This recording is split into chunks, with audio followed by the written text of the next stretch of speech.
Absolutely not. They will not move here because Wetaskiwin is too rough. We've had clients that bought a house in the spring and they moved in during the summer and want to move out already because of the devastation that's going on in Wetaskiwin, and they're scared to go down around the mall.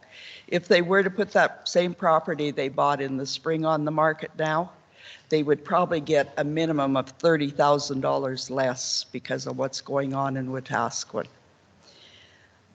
And then I'm sure you guys have seen Facebook and all the pictures of what Hope Mission is in the city. It's my understanding that they are subsidized with grants or paid by the government. And if they have 200 beds, but that night they only get funding for 100, those 100 beds will stay empty. And you will see outside the Hope Mission people laying on the street, drunk, drugged out and stuff, because the Christian charity that Hope Mission says they have, because they didn't get the money, will have the people sleep on the streets, is my understanding what goes on up there. And what's going to happen here will be the same thing. And instead of our people sleeping under trees, they'll be sleeping on cold sidewalks.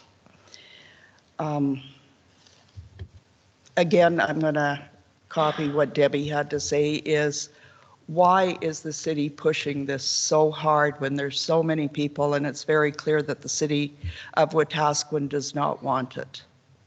We're not saying we've always had a homeless shelter, but we certainly do not need one of the magnitude that this is going to be. And my understanding, it's actually closer to 26,000 square feet rather than 17,000. And when I spoke last time, I had mentioned that because we were all led to believe that the land had already been transferred. Well, when I spoke in October, the land had not been transferred. It was still in the city's name. And within 2 weeks after me bringing that to head, the papers were signed to transfer the property to Mission. There's talk about lawsuits and stuff. I'm not sure what lawsuits could come from Hope Mission. It's just like anybody else that puts in for a building permit. There's a lot of things you have to do. And I see you run the chance of getting your application turned down. So I don't understand. All I can see is they ended up with a free piece of property. So I'm asking again, as Debbie did, why you're pushing for it. What's the agenda for it? The people are speaking out. They're crying out by the number of signatures and by the amount of people we had come to our meeting that we don't want it. They talk about compassion. I had somebody write my main office of Canada about me because I had a petition in my office. And they said, have compassion for these people. I have compassion for these people, absolutely. But you also have to have compassion for the people that I know of that have been beaten up, stabbed, robbed, and property damage, vandalism. Where's the compassion for those people? All I hear is about these 20, 30, 40 people. What about the thousands that are speaking out now? So please, if there's any way, give us a chance to vote on it. Have a referendum. Let us vote. Let's see what the city has to say. And that's all I got to say. Thank you.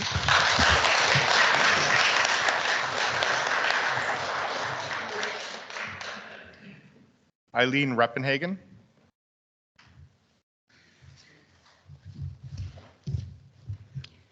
Good morning, Mayor and councillors. This is the first time I've ever done this, but I'm not afraid of speaking. I'm a fairly new resident. I've been here about a year and a bit, and I'm neighbors with Karen. So we moved in, and I really didn't hear anything about this. I sort of glanced at the newspapers and didn't really see that this was a huge issue in the community until about 2 weeks ago. I'm an accountant. I was in public practice in BC for 35 years. I also volunteered for the emergency social services in Delta during the flooding in 2006 and various fires, and have emergency management training from the Justice Institute. I met with Mr. Rowe and we looked at the plans, and he showed me a plan for 17,000 square feet. And then he sent me later a plan that showed a significantly larger facility, 26,000 square feet. And I asked him, does that mean the budget went up? Because you've got $9 million allocated for this project. And he said, well, not really. We're just like adding a couple of extra little features. But to me, 26,000 versus 17,000 is a lot bigger property. And exponentially, I did a quick calculation, and that would mean it's a $13 million project, not a $9 million project. And in the course of my thinking about this situation, I came across a rule change by CRA that you may not be aware of. The accumulation of property. January 2023, a registered charity could have requested an approval to exclude accumulated property from its disbursement quota calculation. This allows a charity to set aside significant funds to specific qualifying activities without incurring divestment obligation during the accumulation period. What that means in plain English is that charities have an obligation to spend the money that they have. And the reason the previous two speakers spoke about why is it you're being pressured to proceed with this so quickly, it's because the rules changed and you can no longer apply for a disbursement quota exception. And Hope Mission has a problem. They have too much money. So they are under a time pressure to spend that money or allocate that money for this project by the end of this year, because they can no longer exclude it and say, well, we've got this money set aside for this project, because that exclusion has gone away. So you may not be aware that CRA has changed the rules, and the reason that you're getting a lot of pressure from Hope Mission for a commitment is because of the change in the rules. So I don't know if that's exactly what's going on here, but it just like stuck out for me that there's a reason behind why they need to spend this money fast. And the reason is that they are under an obligation to spend the money that they have sitting in the bank, or else they lose their charitable status. That's the result of them not spending the money. So aside from all the social situation that's going on, the justice situation, it's all about the money. And there's a time pressure here that if you don't commit by December, end of December, they've got a problem. They have to find a way to spend this money that's sitting in their accounts. So if you're feeling pressure from Hope Mission to complete this process by the end of the year, that's why. You may not have known that. Thank you.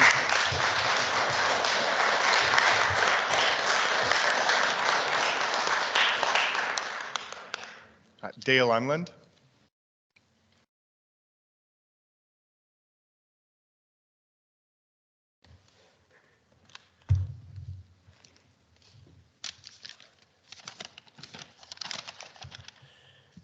Good morning, Mr. Mayor, Council, admin, and guests. Most of you around this table have been close acquaintances, if not friends of mine, over the years and know a lot about me and my family. What many of you also know is that our son, Curtis, and many of you also know him well, had issues with addiction in his late 20s and early 30s.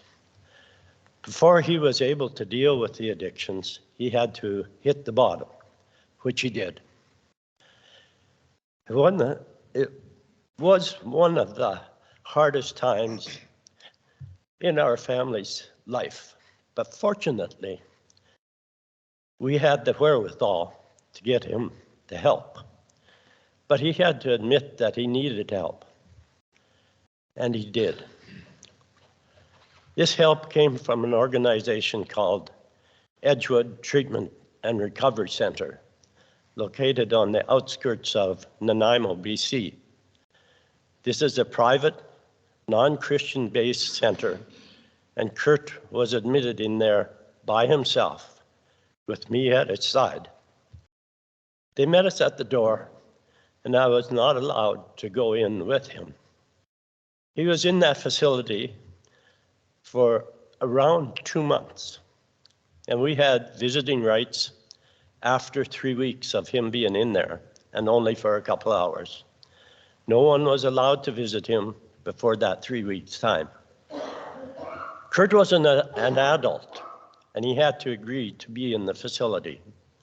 This facility is not located in a residential area or business area of Nanaimo, but is in the very outskirts of Nanaimo. Very secluded, a private treatment and recovery center, and a very expensive because it has all the doctors and all of the types of staff that are needed to treat whatever has caused the addiction. I'm not going to go into any further detail on how this all came about, but we as a family have considered ourselves very fortunate to have been able to afford and deal with this issue. This brings me to the point of discussing the local problem that we have in the city of Wetaskiwin. I believe that this is the most serious issue that this council or the previous council has had to deal with. Hope Mission is a Christian-based organization, which I do appreciate because I am a Christian of Christian faith myself. I believe that Hope Mission's ultimate goal is to bring clients to the Christian faith, which I can also support. But Wetaskiwin is not just a Christian-based community.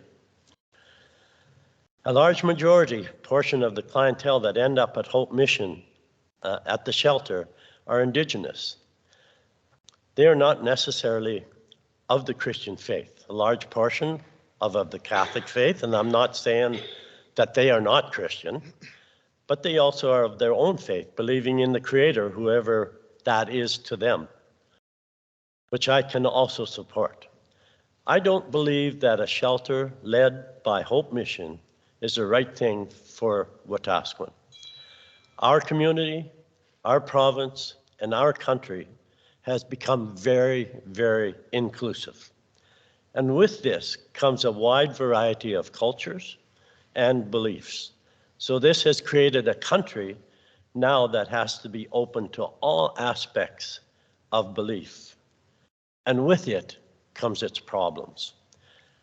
Our country was founded on the Christian way of life. But over the last 100 years or so, this has changed. And we have to deal with it. I do not believe that a shelter without a full treatment and recovery center should be built anywhere in this country or even in this world. But this is being very idealistic and it's very expensive. But what we're dealing with right now is also very, very expensive. It's something that we have to deal with as a country. I've heard that if City Council somehow does not go ahead with an approval of this whole project, either as a development permit or building permit or whatever, that Hope Mission could sue them. If Hope Mission are truly a Christian organization, the word sue should not even be in their vocabulary. But I'm afraid that they resort to a business profile, and that might be in their vocabulary. You as a council must take a very bold step and stop what's been created and not worry about the after effects of that decision and just deal with it. The cost of continuing down this road are astronomical, and you must address it before it's too late. Thank you for hearing my heart.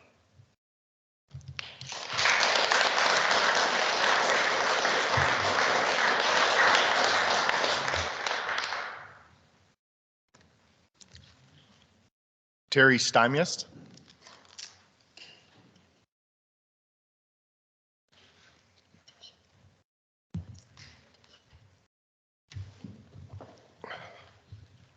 Good morning, Mr. Mayor, Council. A couple of small bones of contention, but first I would like to say that I'm very impressed with the words that have been spoken by the members of the public here. The first issue I would want to address, and I've spoken with two of the chiefs from the bands outside of the city here. They informed me that the majority, excuse me, of the residents of the homeless shelter are Indigenous. And I am not a member of the social media. I've never subscribed to it. I believe it to be an invasion of a person's privacy, but I see and I hear of lots of comments being made by people who hide behind this platform instead of facing people face to face, as I like to do. Having said that, I would wonder who agreed to this deal with Hope Mission. Was it a contract? I was a contractor for many, many years, and a contract is something which is written and more or less chiseled in stone. You shall do this, we shall do that. There seems to be an awful lot of controversy as to who said what, and it's a he said, she said kind of a deal now. So whoever made this deal, either they were duped by Hope Mission into believing they were going to offer Indigenous cultural help and counseling, and they didn't keep up that part of their bargain, or where's the paperwork that said they would do such and such for the amount of money that we're talking about, which is thousands and thousands and thousands of dollars, taxpayers' dollars. A very renowned and well-spoken, I must say, real estate person here in the city made a suggestion a few weeks ago that the Bethany Group has land directly east of here, lots of it, where they just put up a wonderful big building. The two chiefs that I spoke to said their people do not want to be housed there because there is no access to alcohol. And I listened to a lady here, an Indigenous lady last year, when we were still kicking the can down the road on this issue. Very educated lady with 3 degrees, I remember that. She said, as long as my people, and she said my people, have access to the drugs that they're using, the alcohol that they're using, they get 3 meals a day and a place to sleep, they will never leave, and they will keep coming. With that, I thank you for listening.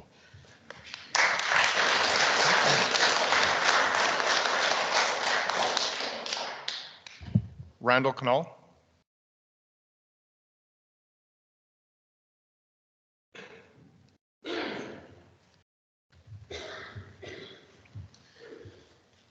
Thanks for letting me speak.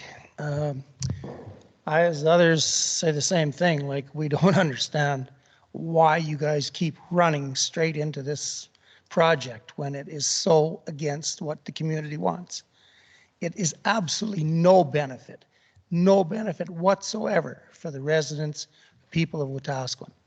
There's absolutely nothing in it for us. There's crime, there's drug abuse. It will only attract more. If Hope Mission wanted to sleep another few people, to have their 60-bed capacity, which is what they started with. All you got to do is take out one more camp trailer and set it out there. You've got it. You don't need a $9 million, 26,000 square foot building to do it. Not for 60. But they're going to bring in hundreds. They'll come from everywhere because we will be the hub.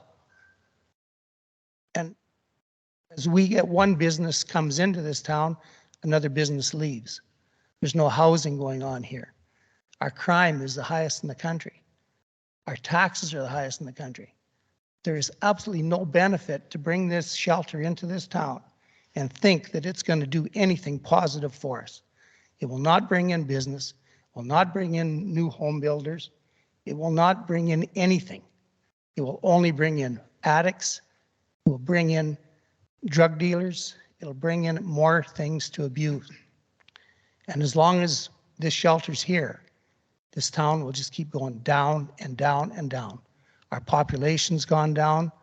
There's nothing that is happening here positive that will ever come out of this shelter, ever. That's what I got to say.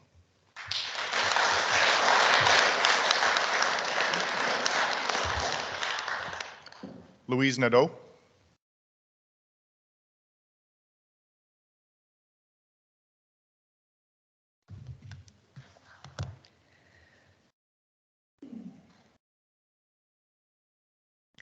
Mr. Mayor, Councillor, I don't know if you can hear me. Can't hear at the back. So anyway, I would like to just preface by saying I support a shelter.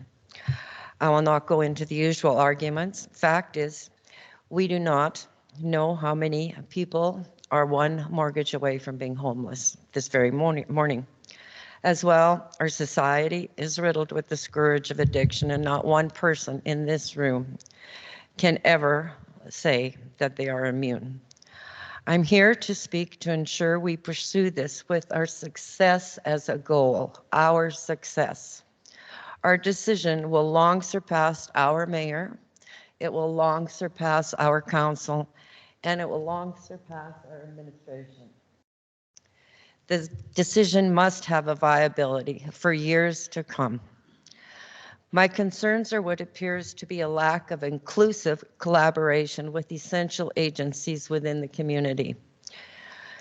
We've had conflicting numbers regarding the size of the Hope Mission shelter. Finally, 147 seems to be the most accurate. 147 inclusive of bunks. This will be the occupying capacity. We know that. This is a large group of people with a multitude of problems, high-risk behaviors, and high-risk health needs. This directly affects our hospital, and I'm wondering, Council and Mayor, if AHS was actively engaged in these discussions with Hope. The ER is overcrowded. It's often short-staffed, and that's while dealing with the current populations and the expected surges any population has in an emergency room. Add one motor vehicle collision, and it's at its max level. This not only affects ER, but it's inpatient beds. Every admission takes a bed. Admissions waiting in ER can affect surgery cancellations, and they do, or they affect premature discharges. I'm a nurse, I can speak to this. Has there been collaboration with FCSS? Has the existing community already requires a large amount of these professionals to keep up with their existing caseloads? It takes hours and hours of manpower to care for one family and their children. Was EMS consulted with AHS? There's already been instances of wait times for ambulances. There's a difference. All community members may not know. There are advanced cardiac life support rigs, and there's basic life support rigs. Will we have the appropriate ones available for community or for the shelter when they're needed? Has that ratio even been looked at? Has mental health been consulted? We know this service is greatly overtaxed. We're suffering in the province with it. In every city, in every community. Where is our mental health at right now in Wetaskiwin? Do we need more? Do we need this propped up before? I didn't attend when the RCMP attended a meeting, but when with crime up 42% in 2022, I assume they're not sitting quietly by, and I fear to God what 2023 will bring. A Christian shelter, while admirable and usually traditional, it is noted, though, that this one is a non-denominational Christian shelter. This is a crucial, particularly in our community. Our Indigenous population's beliefs and traditions, they must be honored at all costs. They are our community. The shelter must be all-inclusive and not strong-arm any one person into another's ideologies.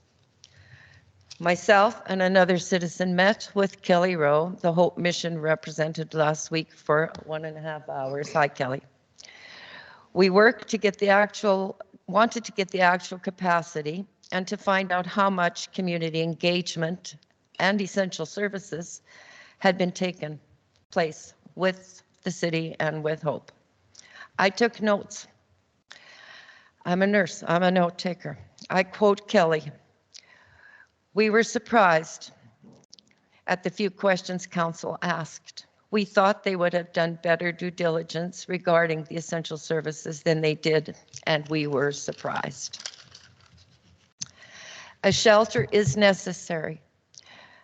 This is my words now, not Kelly's. A shelter is necessary, but it's in a community that is well prepared for it.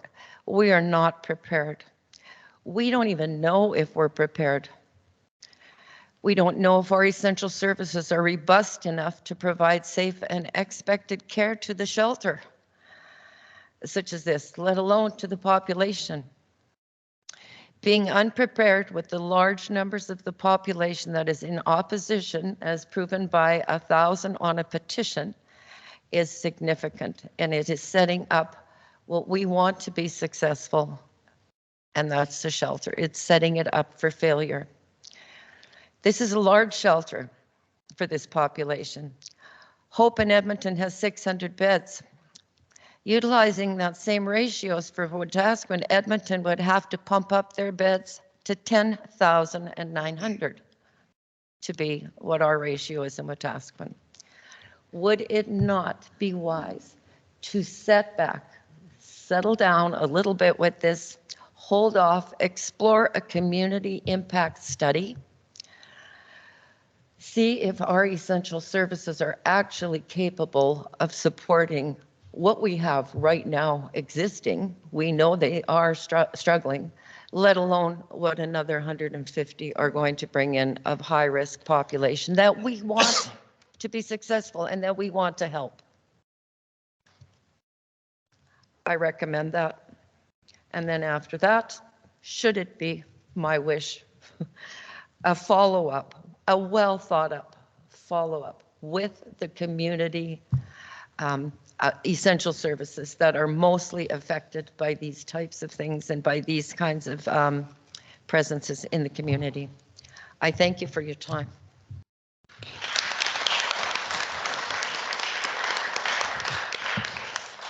Christine Young.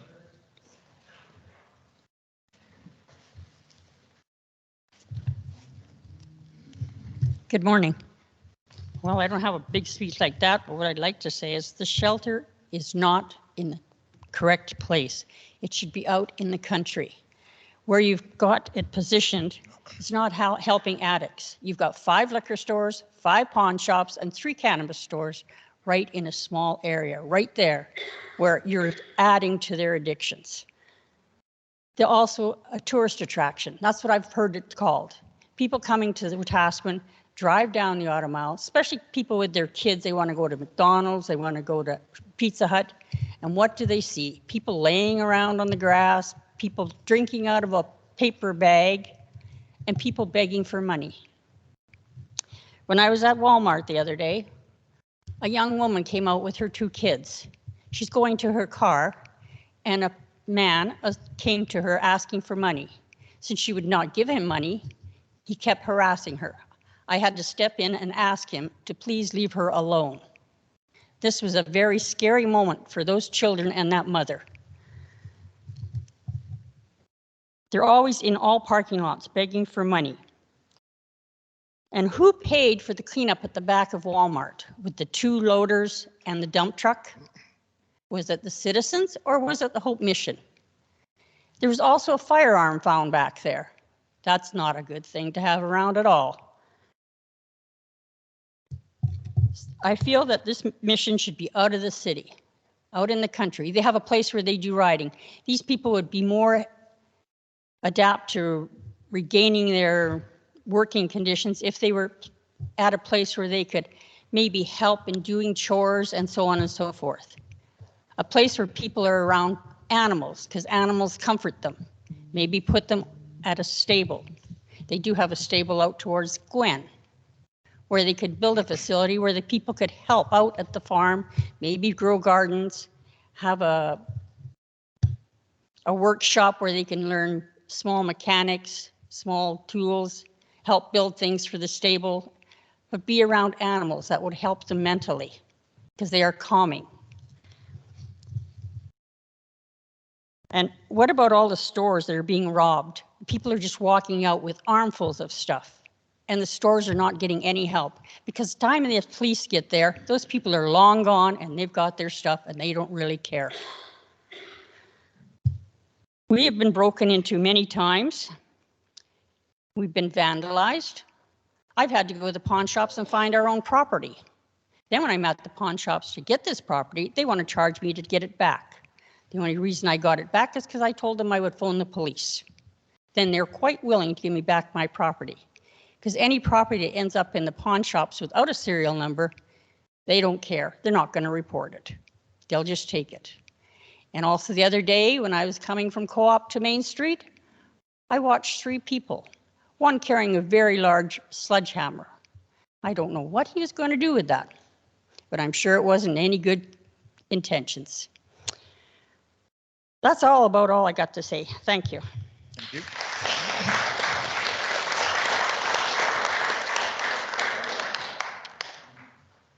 Gary, and I can't read the last name, sorry, from Edmonton.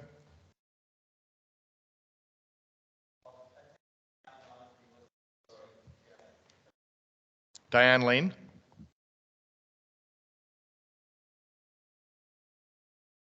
Did you register for open mic? Okay. Sharon Bouchard. Sure.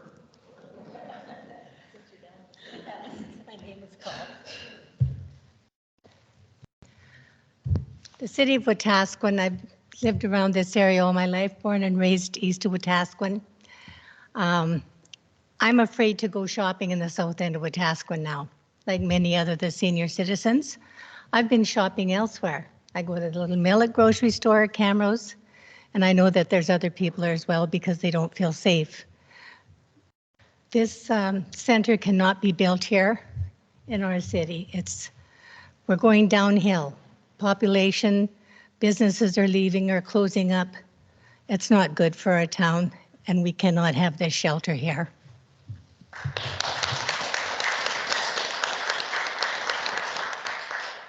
Sharon Bouchard.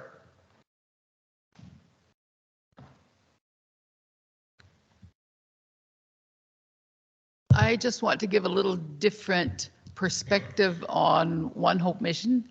One Hope Mission knows that they can't solve all the problems. They're working as hard as they can, but they are also, I don't know if you know, but they give hundreds, maybe thousands of free lunches. They have after-school programs. They have free horse programs. They have free camps in the summer because they realize that if you start there, in 25 years, things are going to look different at the top end. So they're not just working with the problems that we see, they're working to prevent those problems.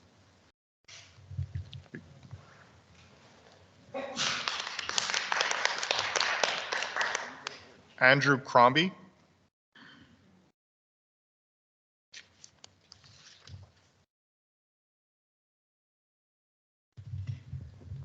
Good morning, Mayor. Good morning, councillor members. I'd like to thank everyone who spoke before me for just some information that they've shed on the situation, and I'm grateful for an opportunity to sit before you and speak today. I've been a resident in Wetaskiwin for 15 years, and I'm here today because I feel like I need to speak out on what I've been seeing happening in our community lately. I was quite surprised upon discovering about the Hope Mission project initially. It's a very large permanent structure, as everybody has stated here earlier, and there's no denying that it would forever change the landscape of our town. That's undeniable by all of us at this point. It's unfortunate because we've witnessed a wave of destruction across our city over the last few years from individuals in these facilities. I don't need to go into the details. We're all fully aware of them at this point there. But there is no doubt that if you build a large facility like this, individuals in that facility will leak out into the community, and we will see the same havoc that we've been witnessing for years. I don't understand why the result would be any different. I feel many people in our community are still unaware of this development in general. A lot of people I've talked to in the last month about this facility had no idea of its existence or its capacity. At this point, it's still not fully defined there. I've lived in the city for a few years, like I mentioned. Anytime there was any change in development or rezoning of property in our area, we were notified by a piece of mail with a site plan of the development and any zoning regulations that were changing. So for an instance, like a pharmacy setting up across town. You know, we would get an opportunity to speak out against this in the forum, often seeing a site plan, what the building would look like. We received nothing, obviously, for this structure. Something that impacts the community to this degree, every single person in town should have been mailed out something similar to what we would see in the past with any development. Now, I don't know if this was something that was even discussed in the first place, but I really am starting to feel like the word transparency is being thrown out when that is not the intentions. I feel that in our community, we need to be transparent with one another. We're a small enough town that we need to make our intentions clear to one another. Now, we have impoverished and homeless people in our community, people with mental and health and addiction problems there. But we as a community have to aid them in becoming responsible, functioning members of our society. We have to take the responsibility of it. We can't put this responsibility onto a third-party, community-based, non-community-based organization like the Hope Mission. They do not have the same intentions that we do when it comes to rehabilitation of these people, and they'll have their own agendas, which will be not the same as the community, because they aren't the community. They're a third-party organization, and that's who we're asking to fix our problems. Now, safety is a big concern. I read in the paper just this week, City Council was talking about problems with crime on the south side of town. I appreciate you guys taking these concerns seriously and trying to come up with solutions. Solutions that I heard proposed, such as security officers.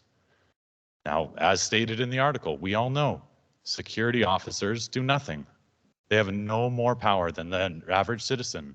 If we want safety in a city, it comes down to RCMP members, plain and simple. Not bylaw, not security, RCMP members who have the full judicial system behind them to persecute people who are guilty of these crimes. And more importantly, when we have situations where it's, is this person a homeless person or is this person a criminal with addiction problems fostering in our community? Who's going to sort that out? It's going to be the RCMP with the judicial system behind them. So if you want safety, look at RCMP members, please, I implore you. That's the only thing will get safety.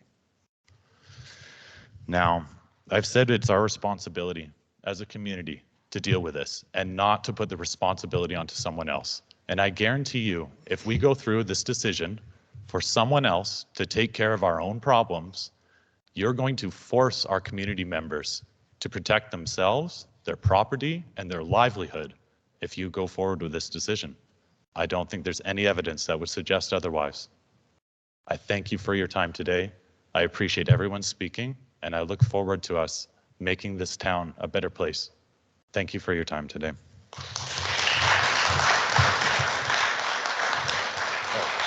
Sorry, I would like to add one other thing. I'm here today. It's an awkward time to come here. It's 9 o'clock on a Monday, right? Like, you know, I'm one of the few young people in here with the freedom and opportunity to come here, right? I should be at work right now, but I'm not because of the decision to have it here right now. There's a lot of people that feel like I do right now, but they're busy working to support their families. They don't have a voice here today.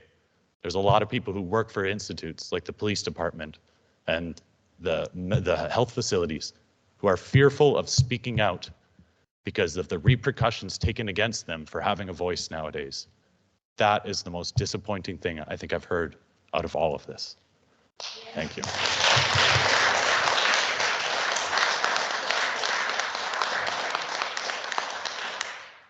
Raymond Kloosterman.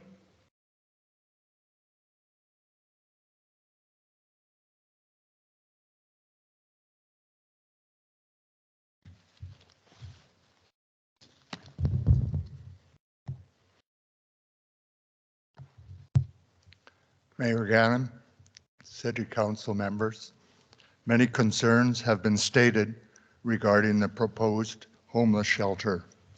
Simply put, the majority of these concerns will have a very negative impact on the city, primarily on the south side. A real estate business broken into 3 times. Pizza personnel afraid to go outside the back door to receive goods or take out the garbage. A new dollar store with smashed windows after just 2 weeks after opening. Many major stores in the US are closing because of the homeless population. Why? Safety concerns and theft. If this shelter is developed, we could lose Walmart, Southside Mall, businesses on the Auto Mile, and others. We need to show compassion for this population. However, Hope Mission data shows that of 6,000 alcohol and drug addicts, only 65 want any help for their problem. The rest want a hand out, not a hand up. 60% of the local homeless have homes just south of Wetaskiwin, 10 miles south of Wetaskiwin. The shelter would be a drawing card to many others in the surrounding areas, causing crime to escalate further. The unusual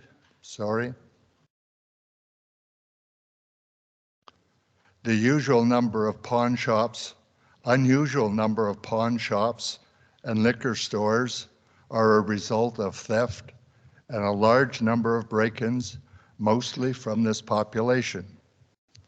I suggest a referendum be done before we consider any further developments. Mayor Ganem and councillors, you convinced us of your discernment, discretion, common sense, and wisdom at election time. Please don't disappoint us now. Do the right thing.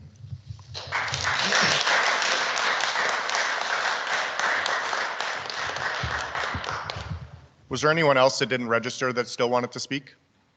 Just come up and state your name, please.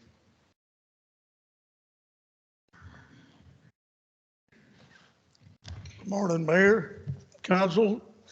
My name's John Belil. I'm a resident here. I would like to just point out a few things to make this clear.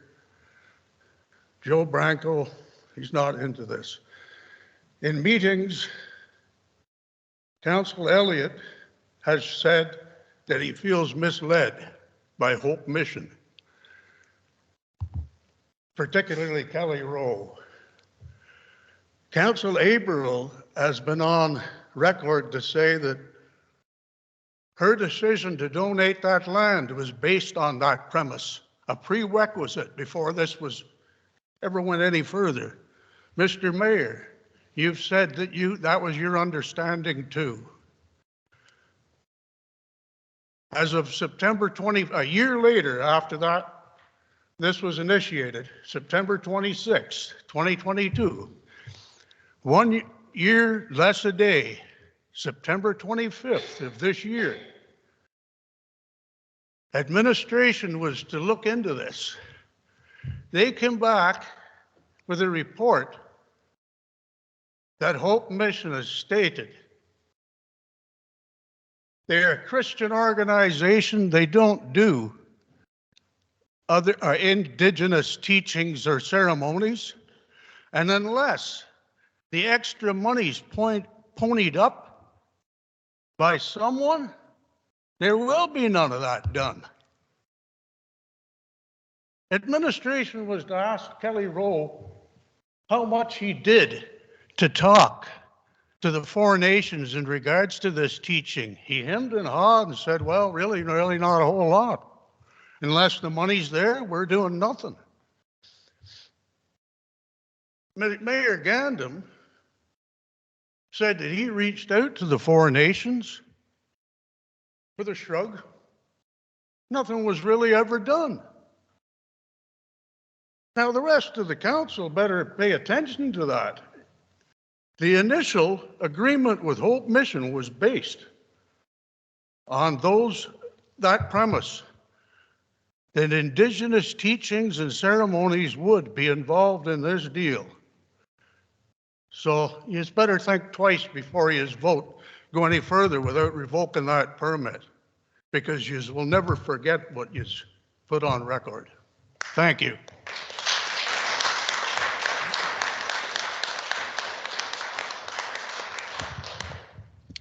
Was there anyone else?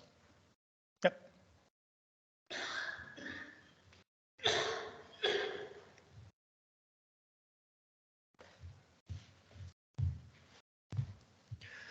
Morning, folks. My name's Jim Brody. I live just a block over here. I dearly appreciate our real estate lady coming in and making the comments about buying in the spring, living and experiencing it, and selling in the fall. We moved in there in June of 22, or September of 22, pardon me, and we're totally shocked about the rampant criminal activity from a home just down the street from us, which originated from the homeless shelter. Not only were the people that were doing the drugs, but the people who were selling the drugs, ripping up and down with their vehicles. My big concern is when we got here, everybody asked, why did you choose Wetaskiwin? I went to school in Leduc. I really thought Wetaskiwin was a pretty nice little place. We searched all over the place, found a really nice home. Being asked that question over and over and over again was quite shocking. And then we started to find out why. It's very sad that this thing that you guys got planned over here is moving forward. We came from West Kelowna. Leon Avenue had a Hope Mission. At 9 o'clock in the morning, all those people who have spent the night there are then, okay, get out. So there's 400 people walking up and down Leon Avenue, which we experience over here from this tiny little mission that they've got going on over here. When daytime comes along, they all come out and they mill around, whether it's Pizza Hut or Castle Restaurant or wherever it happens to be. So when you want to talk about putting 200 people into a facility like that, you guys all better be experienced that there's going to be 200 people milling around by 10 o'clock in the morning. And that's the reality of it. You can talk about every other political problem that's going on. The reality is you're going to have all those people floating out of that Hope Mission at about 10 o'clock in the morning and flooding the streets because they don't have overnight, they don't have all day long stays. They just have that night, give them something to eat, get out. So that is the reality of it. The other part of it is that that I want to reiterate is that we were asked, why did we move to Wetaskiwin? And I try to support this town as best I can, and I try to tell everybody that this is a nice little town. It's got some potential. The lack of industry, we just came through Lacombe and saw a whole big industrial park. The lack of industry is very disappointing, and the fact that you're going to spend a whole pile of money on something that's not going to bring any revenue.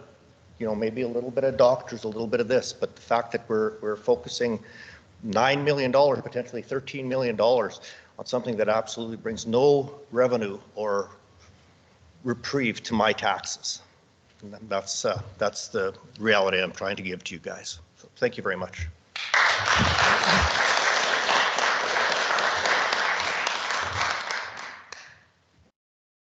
Anyone else?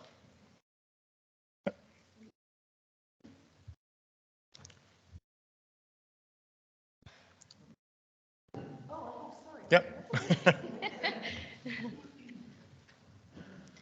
Good morning. My name is Leslie Wilson. Thank you, Mayor, Council, Administration for hearing us. I am a resident of Wetaskiwin, have been for many years. I'm also a business owner. Unfortunately, with everything that's gone on, our business has been affected. I will say in one sense, positively, because we provide transportation for students to and from school. One of those buses is a private bus that parents contact us specifically and pay for us to transport their children door to door from their residence to their front door of their school. That has increased. We have a wait list because parents refuse to allow their kids to walk even 4 blocks to school. Is that a positive impact for the city of Wetaskiwin? No. Is it for my business? Absolutely, but not one that I take pride in. The negative side is we have had more break and enters on our property. We have had damage in excess of thousands of dollars because we are on the south side. Our home, we have 2 German Shepherds that we've gone out and purchased because of where we live on the south side. That's a concern. I could get behind Hope Mission. My kids have used Hope Mission. They do amazing things within our community. They've gone to the horse program. My kids love it. What I can't get behind is necessarily this. Prior to all of this, Wetaskiwin had approximately 20 homeless individuals in our community. I would have no problem feeding them, giving them clothes, speaking out to them. They refused to use any of the facilities that had been put in place with respect to the hub or what is currently there because they are fearful that ours are current homeless. This past summer, we were contacted by Hope Mission to transport individuals to Ponoka so that they could receive their mail. That is not local to Wetaskiwin. These individuals are being brought in, and that phone call proved that to us. I could support this. I can support our local homeless individuals. I will get behind that 110%, but I cannot support everything else that is going on and all of these individuals that are being brought in. Thank you.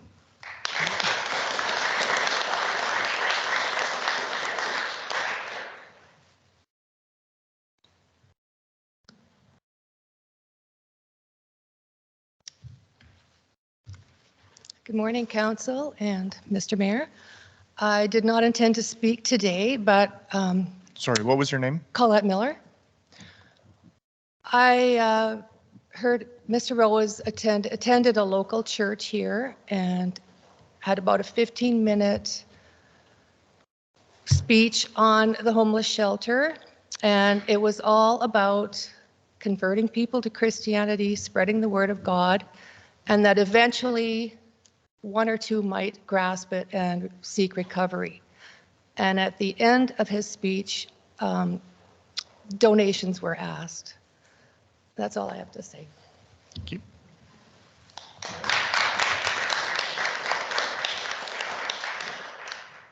Anyone else?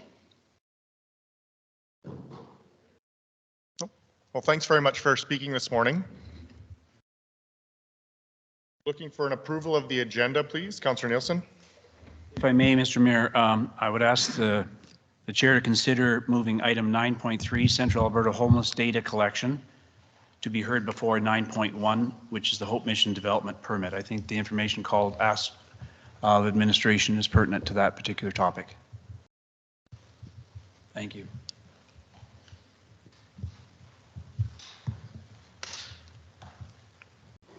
I've got a motion being lifted from the table. It will be 15-6.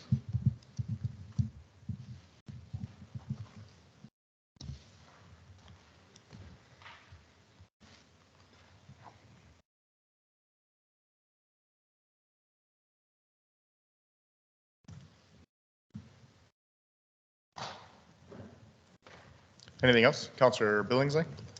Thank you. Under new business, I'd like to add discussion of Hope Mission Project.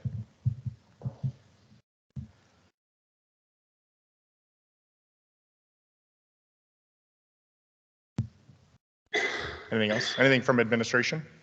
No. Okay, so on the first item, moving 9.3 to 9.1, those in favor? Carried. Second is 15.6, a motion to lift from the table. Those in favor? Carried. And 15.7, Hope Mission Project. Those in favor? Opposed? Councilor Bronco, are you in favor or opposed?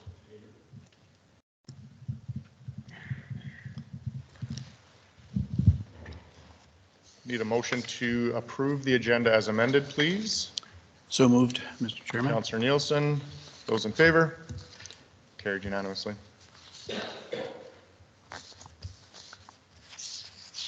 Item 6.1, consent agenda.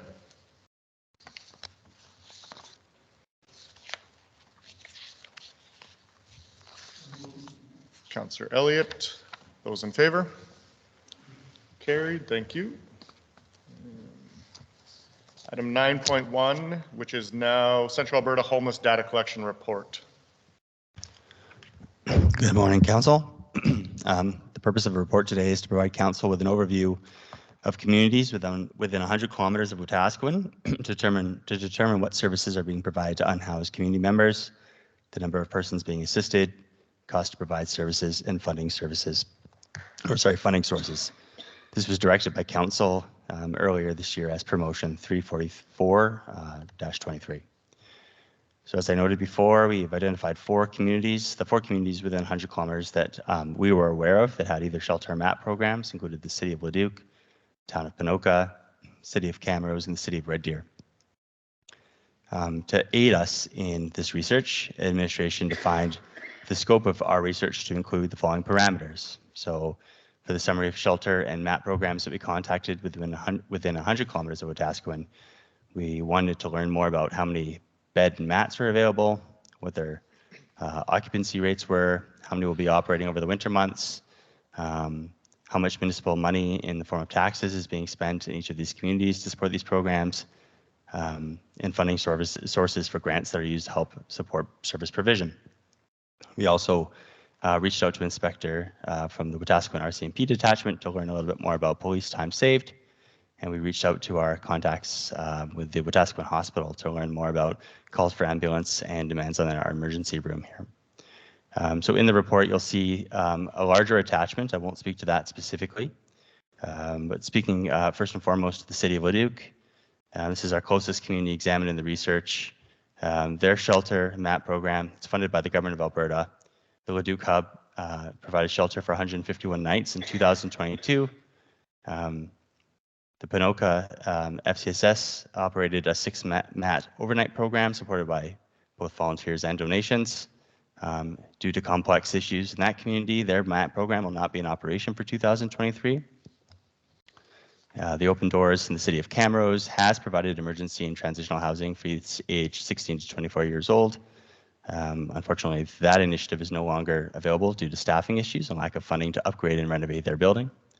And the City of Red Deer, second furthest community away at really close to 100 kilometers, 93 kilometers, they have both the Safe Harbor Society Shelters MAP program. It's open from 7:30 to 6 a.m. with a MAC capacity of 250. And the Mustard Seed in Red Deer has a MAC capacity of 46. So the attachment provides a little bit more information about the specifics of those shelters. I should note that both the City of Leduc and the City of Red Deer both rely on provincial grant funding, and then obviously in-kind donations in all of those communities to help support their shelters. When we reached out to Wetaskiwin Inspector John Spans to learn more about if police time had been saved as a result of shelter in our community, we received some statistics around prisoner counts. So figure 1 that I provided below provides an overview of annual prisoner counts over the 5 years for the Wetaskiwin detachment starting in 2018. And we pulled the 5-year trend. It does show a decrease, most notably in 2001-22 and again in 22-23.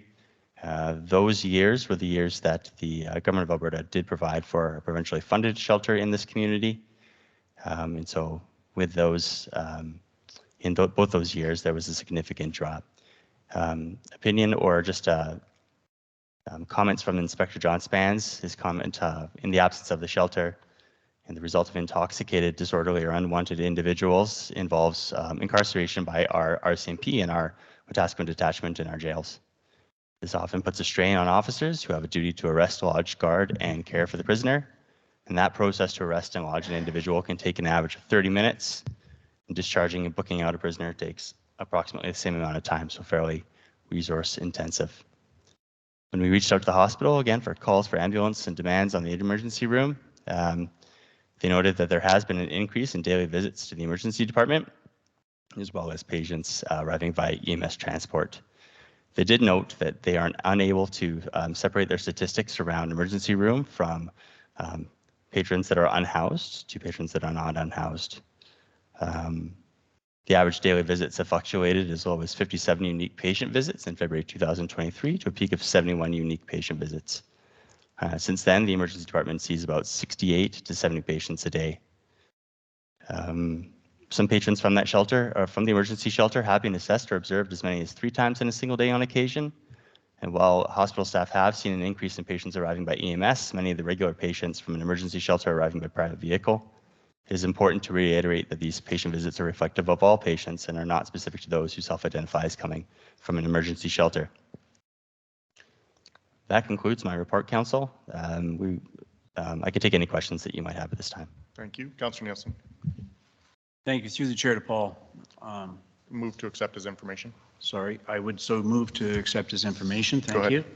Thank you. Through the chair to Paul. Thank you for the report. When I first asked for this information, it was really intended to, I guess, identify what the situation is in central Alberta related to homelessness.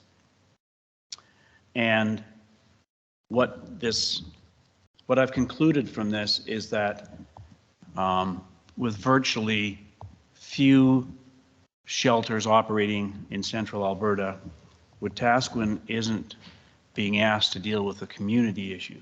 They're being asked to deal with a regional issue. And I have great concerns that with so few shelters in central Alberta, that we're moving a long ways from dealing, as I say, with an issue that is in our city to an issue that is in the entirety of central Alberta. The police time saved, and that was one of the arguments that came forward, that by having a shelter in place, the police could spend more time in the field doing their business if they weren't, I guess, posting people into jail cells. And based on the annual counts from 21-22 to 22-23, it's down 1,500 fewer prisoners. And if I divide that by a year of 365, it works out to about 4.11 fewer prisoners per day. And I understand that is a time savings for the RCMP.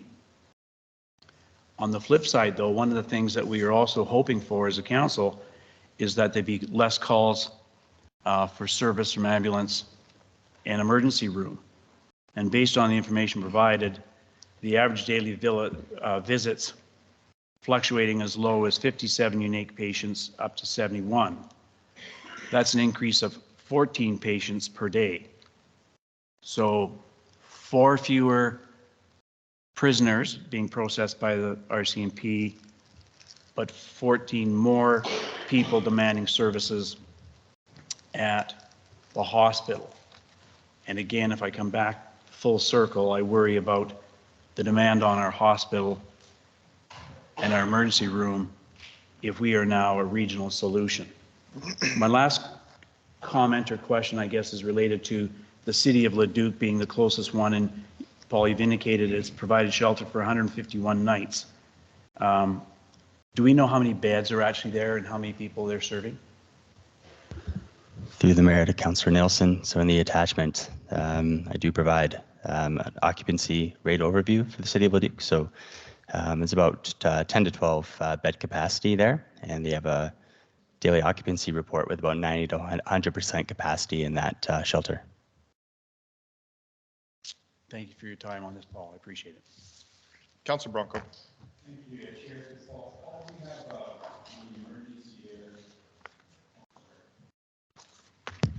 emergency. Chair to Paul.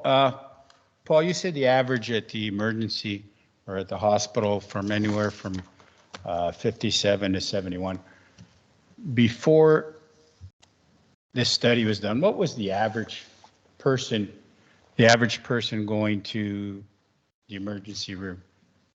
Through the mayor to Councillor Branco, we don't have that information. Our information was very specific to the questions noted at the beginning of the report, and so we don't have that trending information. We'd have to reach back out to the hospital.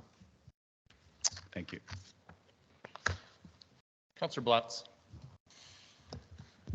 Thank you. I think that for the information given, it was actually very interesting to see the numbers of prisoners that we do get year over year, because I didn't realize it was this high.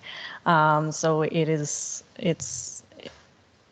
insane to see, but my comments are mainly about the emergency room. It's too bad that we couldn't get more specific data about why those numbers are going up, but I do want to say, since I've worked at the Wetaskiwin Hospital and the Ponoka Hospital for a really long time, it's just too hard to attribute any of that data to just one thing, just because we have had such a huge decrease in family doctors that are available. We've seen a massive increase in people going to the Wetaskiwin Hospital because the Ponoka Hospital emergency room has been closed down almost every other weekend for the past year, and due to their lack of doctors and lack of staff. And so I just want to remind people that since those numbers aren't specific, there could be a number of reasons why those numbers went up. So thank you. Councillor Billingsley. Thank you. Through the chair. I'd like to echo some of the comments that were made by Councillor Nielsen. The data to me shows that it is a regional problem, that I've got grave concerns that without other communities, surrounding communities, not having the ability to house their homeless population, addiction population, that we would become the hub for that. And I have grave concerns about that. Councillor Elliott. Thank you, Mr. Mayor. When I was looking through the notes provided, and thank you, Paul, for doing that, City of Camrose transitional housing capacity was 16. There was a news report last week that the unhoused population in Camrose has been counted at 80 just last week. So to reiterate what Councillor Billingsley stated, if there are 80 over there and they have housing capacity of 16, which has been shut down, I am concerned. Thank you. Councillor Aberley. Thank you, Mayor Gandon. Through the chair to council, I am not disagreeing. I too do not want to see Wetaskiwin as being a large hub for multiple people coming from all over Central America, and I apologize. I literally got home this morning from a vacation, and I apologize. That was horrible. Central, wherever we live, Alberta. And I'm keeping that in all thoughts and processes as we go through this day. I promise I'm in Alberta, I'm in Wetaskiwin. When I was reading this package on said holiday, I appreciated the numbers, the 3,000, the change, and they were saying that's about an hour per prisoner. And I was correlating, or an hour per arrest. So that's 3,000 hours of police time saved. And correlating that to the report we got that the RCMP officers were having more time to do quote unquote other things. So we are seeing larger drug busts, we are seeing weapons, picking up weapons, getting those things, and I'm also seeing it as a win. So I just want to remind, yes, we are not looking at just those hours that are being saved for what may or may not be our homeless or houseless or street population. We are also looking at other areas that the RCMP are being able to go out and change many of the issues we're seeing with crime. And I will argue, and I'll continue to argue, there is no correlation, there's no proof, right? The difference between a correlation and a connection. We know there's an opiate crisis across North America, and we know that we're seeing a continuous increase of people not being able to make money. They're thieving, they're doing those things, and to say it's the 80 or 170 people only, again, goes against what we're being told by the RCMP, where they made their sting a month ago, and 10% of the people that they caught shoplifting were identified as houseless. So it's not that I'm disagreeing. I too don't want to be the regional center, but I want to make sure we're taking all the statistics in when we're looking at these specific things. Why is crime rate going up? And who are the professionals telling us are the people doing the crime? That's all I ask. Thank you. Anything further? Ready to accept as information. Those in favor? Carried. Thank you. 9.2 Hope Mission Development Permit.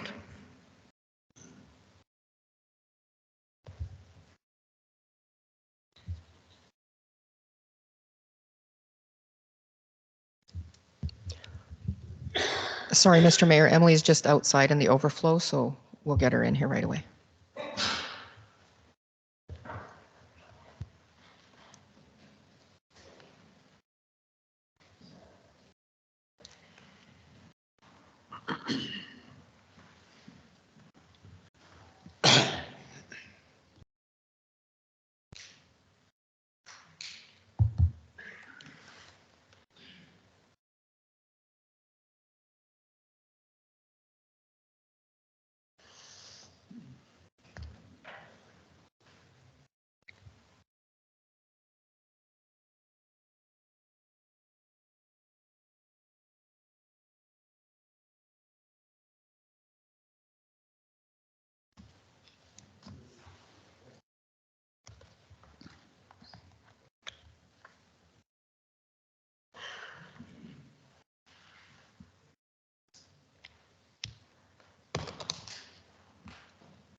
Good morning, Mr. Mayor and members of council.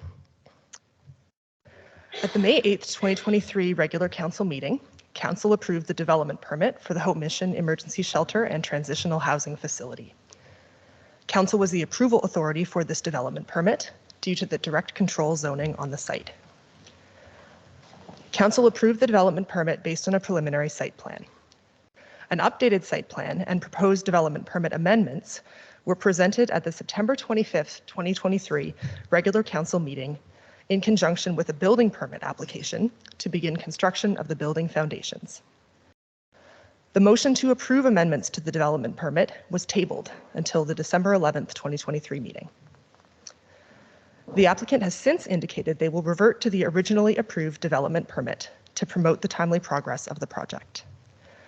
Minor adjustments to the originally presented site plan, which meet the grading and setback requirements of the approved development permit, have been made over the course of the design process and are being presented in this report for information. The site plan presented for initial development permit approval is provided as attachment 1, and the updated site plan as attachment 2. A couple of points, a couple of changes for information. The overall site grading and proposed drainage has been changed and is being reviewed by the city's engineering team to ensure compliance with our standards. The outdoor amenity area previously located between the dining hall and sleeping area has been removed, and there is now a small patio located outside the south side of the dining hall, and that's shown in the red circle on the site plans that are part of the package. The smoking area at the east side of the building has a slightly modified size and shape, and that's shown in the green dotted circle on the site plans. And finally, a staff patio has been added to the east side of phase 1 of the building, and that is the blue cloud on the site plans. So if there are questions from council regarding these adjustments, I'd be very pleased to answer them. Thank you.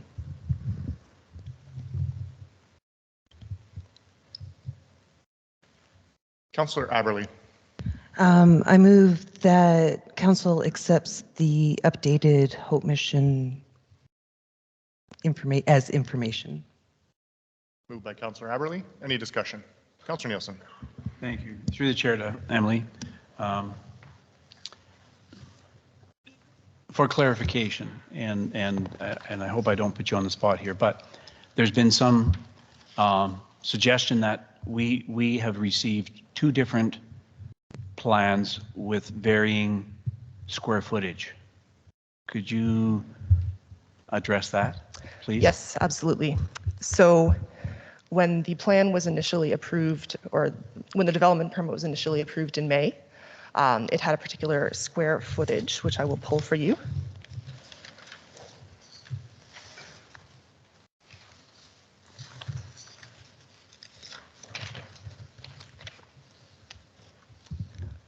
So a total square footage on the approved plan of 25,805.99 square feet, which is 2,397.45 square meters.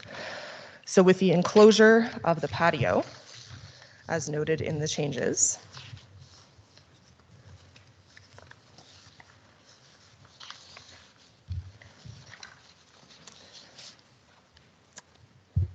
the total square footage for the updated plan is 27,352.2 square feet, or 2,541.1 square meters. Thank you. If I may, Mr. Mayor. One of the questions that was posed by council previously was capacity in terms of, I guess, fire regulations, how many people could actually be physically housed in the facility. And one of the questions that arose was the ability, maybe wrong choice of words, the ability of Hope Mission to expand bed capacity into unused portions of the building. Or for example, if in the drawings it shows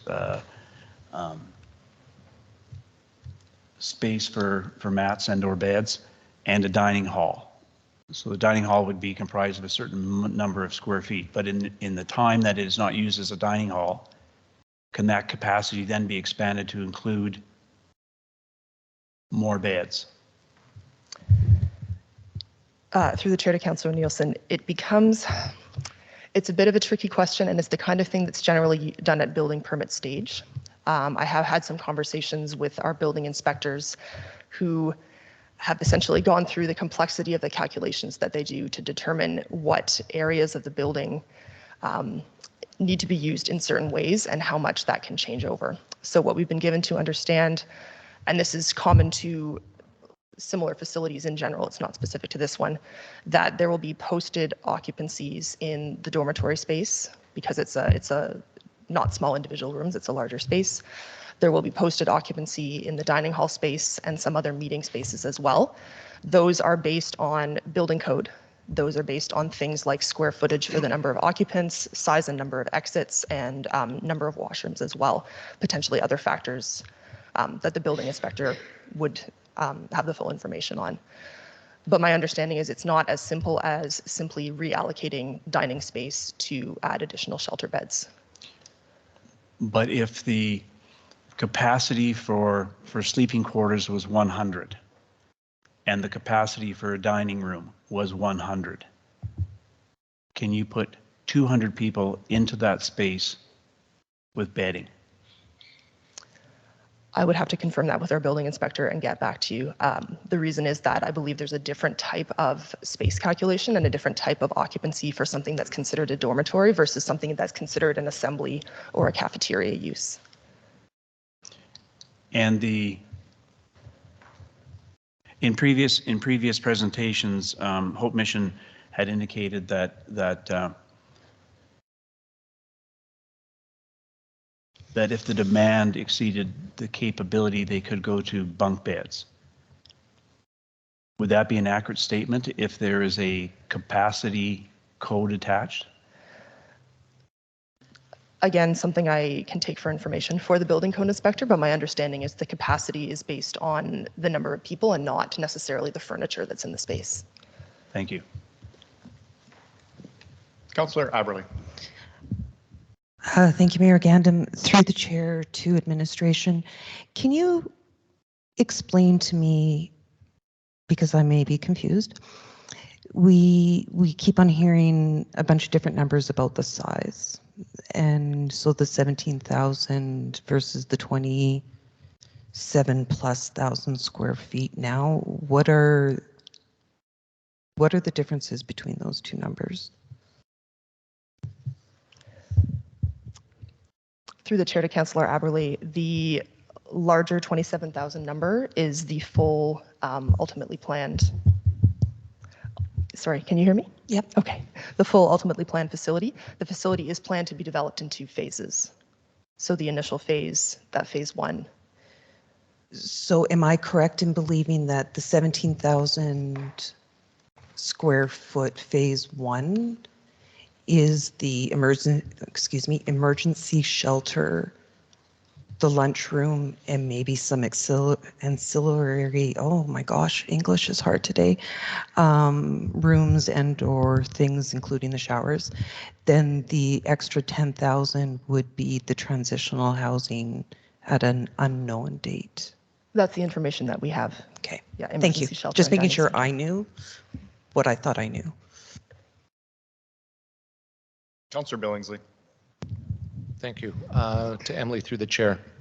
So when we approved the development permit, was that based on phase 1 at 17,000 square feet, or was that based upon the 27,350 square feet? Through the chair to Councillor Billingsley, the development is for the whole site development. Okay. At 27,300 feet. That's correct. Thank you. Councillor Nielsen. Through the chair to Emily,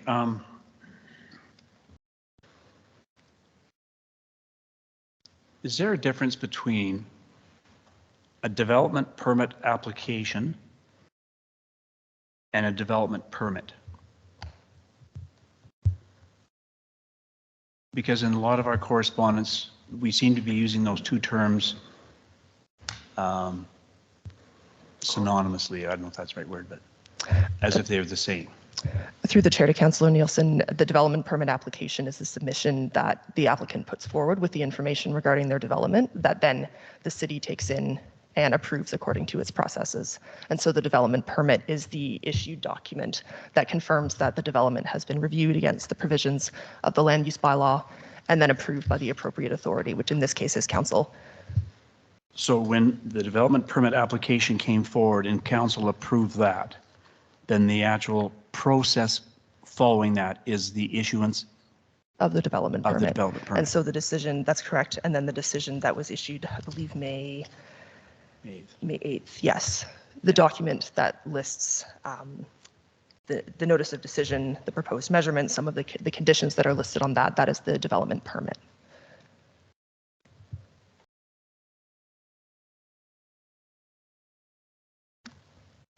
And does the development permit ever close? So for example, later today we've got amendments to the development permit. Some were originally originated by Hope Mission, and I believe the city had two conditions they wanted to have to the development permit. So does the development permit ever close, or is it always open? Generally, a development permit needs to commence within a year of the issued permit. In this case, depending on the outcome of this process, we may need to check the land use bylaw to see if there are circumstances such as because this was tabled for a period of time, whether that has any impact on that window. Generally, our development permits are valid for a year following issuance, and construction needs to begin during that time, unless there's an extension requested or another extenuating circumstance. And in the event that it isn't acted upon within a year, then what? Then they would need to resubmit a new application. Then it would lapse. Thank you.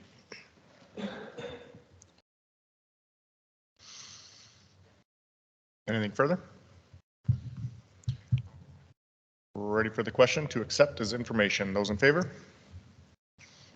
Carried. Thank you. Item 9.3, derelict property subclass information.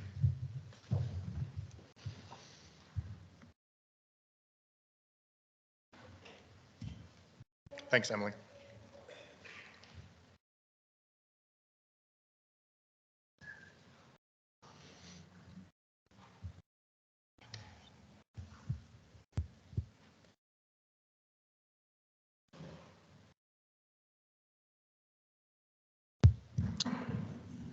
Sorry, Mr. Mayor and Council, there was a washroom break needed. She will be here right away.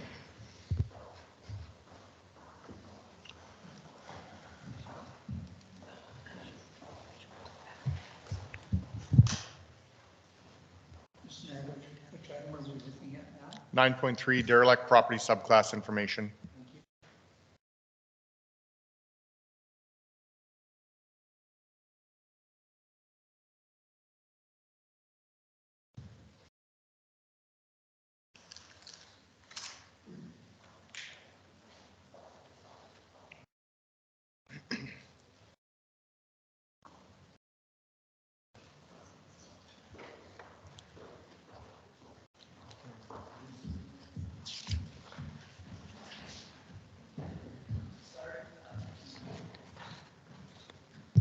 Sorry, I am back now. So on October 10, 2023, City Council directed administration to investigate the City of Edmonton bylaw that created a new subclass for derelict residential properties. The City of Edmonton is the first city in Canada to create a subclass specifically for derelict residential properties as part of a larger effort to combat problem properties and encourage community vibrancy. This subclass created is referred to as the mature area derelict residential and is defined as, quote, a subclass of property classified as class 1 residential as set out in section 297 of the Municipal Government Act, which is a property that falls within a displayed geographical area, contains a fully or partially constructed improvement designed to have a residential living area where the improvement shows serious signs of neglect, is dilapidated, falling into significant disrepair, or is uninhabitable, including but not limited to the improvements that are deserted or abandoned, which are partially or fully boarded up or secured, for which an order indicating improvement or the property is unfit for habitation have been issued, which were abandoned while in the process of being constructed without construction being complete, or which were abandoned while in the process of demolition without demolition being complete. The City of Edmonton plans to identify derelict properties through the annual property assessment process. The assessors will look for buildings that are deserted or abandoned, partially or fully boarded up or secured, found to be unfit for habitation, abandoned partway through demolition or construction. Once a property is determined to be derelict, the city will contact the owner via direct mail or will be charged the higher tax rate for these properties on their tax notices. So the City of Edmonton plans to levy a tax rate that could be as high as 3 times the residential tax rate for this derelict property subclass. The actual tax rate will be determined when taxes are levied in 2024. An administration reached out to the city's assessors regarding the subclass for comments. A summary of the assessor's recommendation are: you will require clear definition of derelict property as this is not defined in the Municipal Government Act. They recommend delaying this for a year to learn from Edmonton, especially around how the Assessment Review Board interpreted the definition of a derelict property would benefit the city.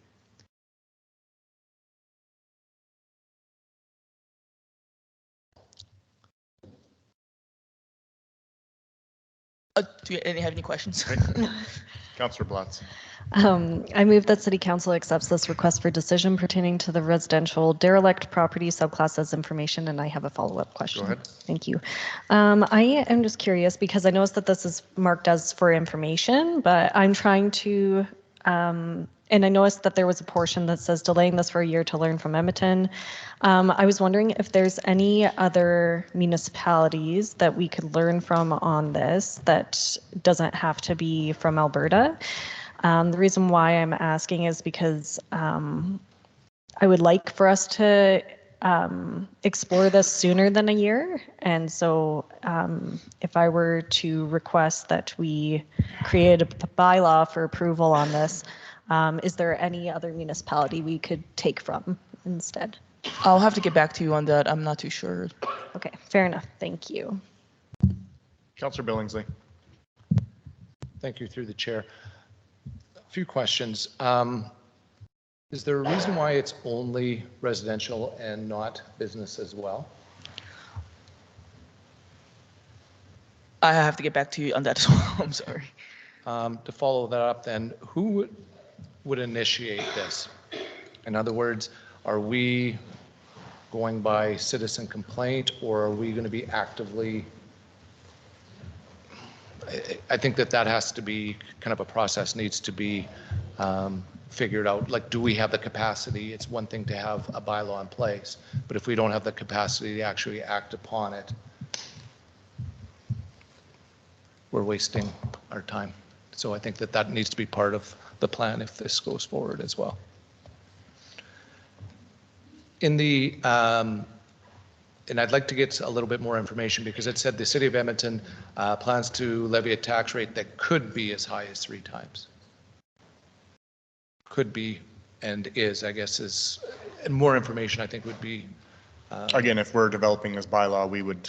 Yes, yeah. I think that these things are critical to know. Thank you. Anything else? Move to accept as information. Those in favor? Carried. Thank you. Item 9.4, RCMP RPACT program. Good afternoon or good morning, Council. The purpose of my report today is to provide Council with an overview of information pertaining to obtaining additional mental health workers to support the RCMP RPACT program as per Council Motion 451-23. So during the RCMP Q2 2023 report, Council had heard of the positive impact that the Central Alberta RPACT team was having on the community. I put a definition of RPACT right off the RCMP website into our report because it's Council and the public might not know what RPACT is. RPACT provides a crisis response team that is able to intervene, assess, and work to stabilize individuals in the community. An RPACT team is comprised of an RCMP officer and a mental health therapist from AHS who respond together to mental health calls in the community. This combination of law enforcement resources paired with mental health Expertise ensures that an appropriate response is delivered while ensuring public safety. Council did direct us to investigate additional mental health workers to support the RCMP RPAC program and to report back to today's council meeting. We did contact the Wetaskiwin RCMP inspector to gain additional information pertaining to this request, and based on these discussions, we were able to gather the following. The first point is that RPAC is managed out of K Division headquarters under the Community Safety and Wellbeing branch. So we do have an RPAC team in Wetaskiwin, but it should be noted that the inspector doesn't have direct control of those resources. They are managed directly out of K Division.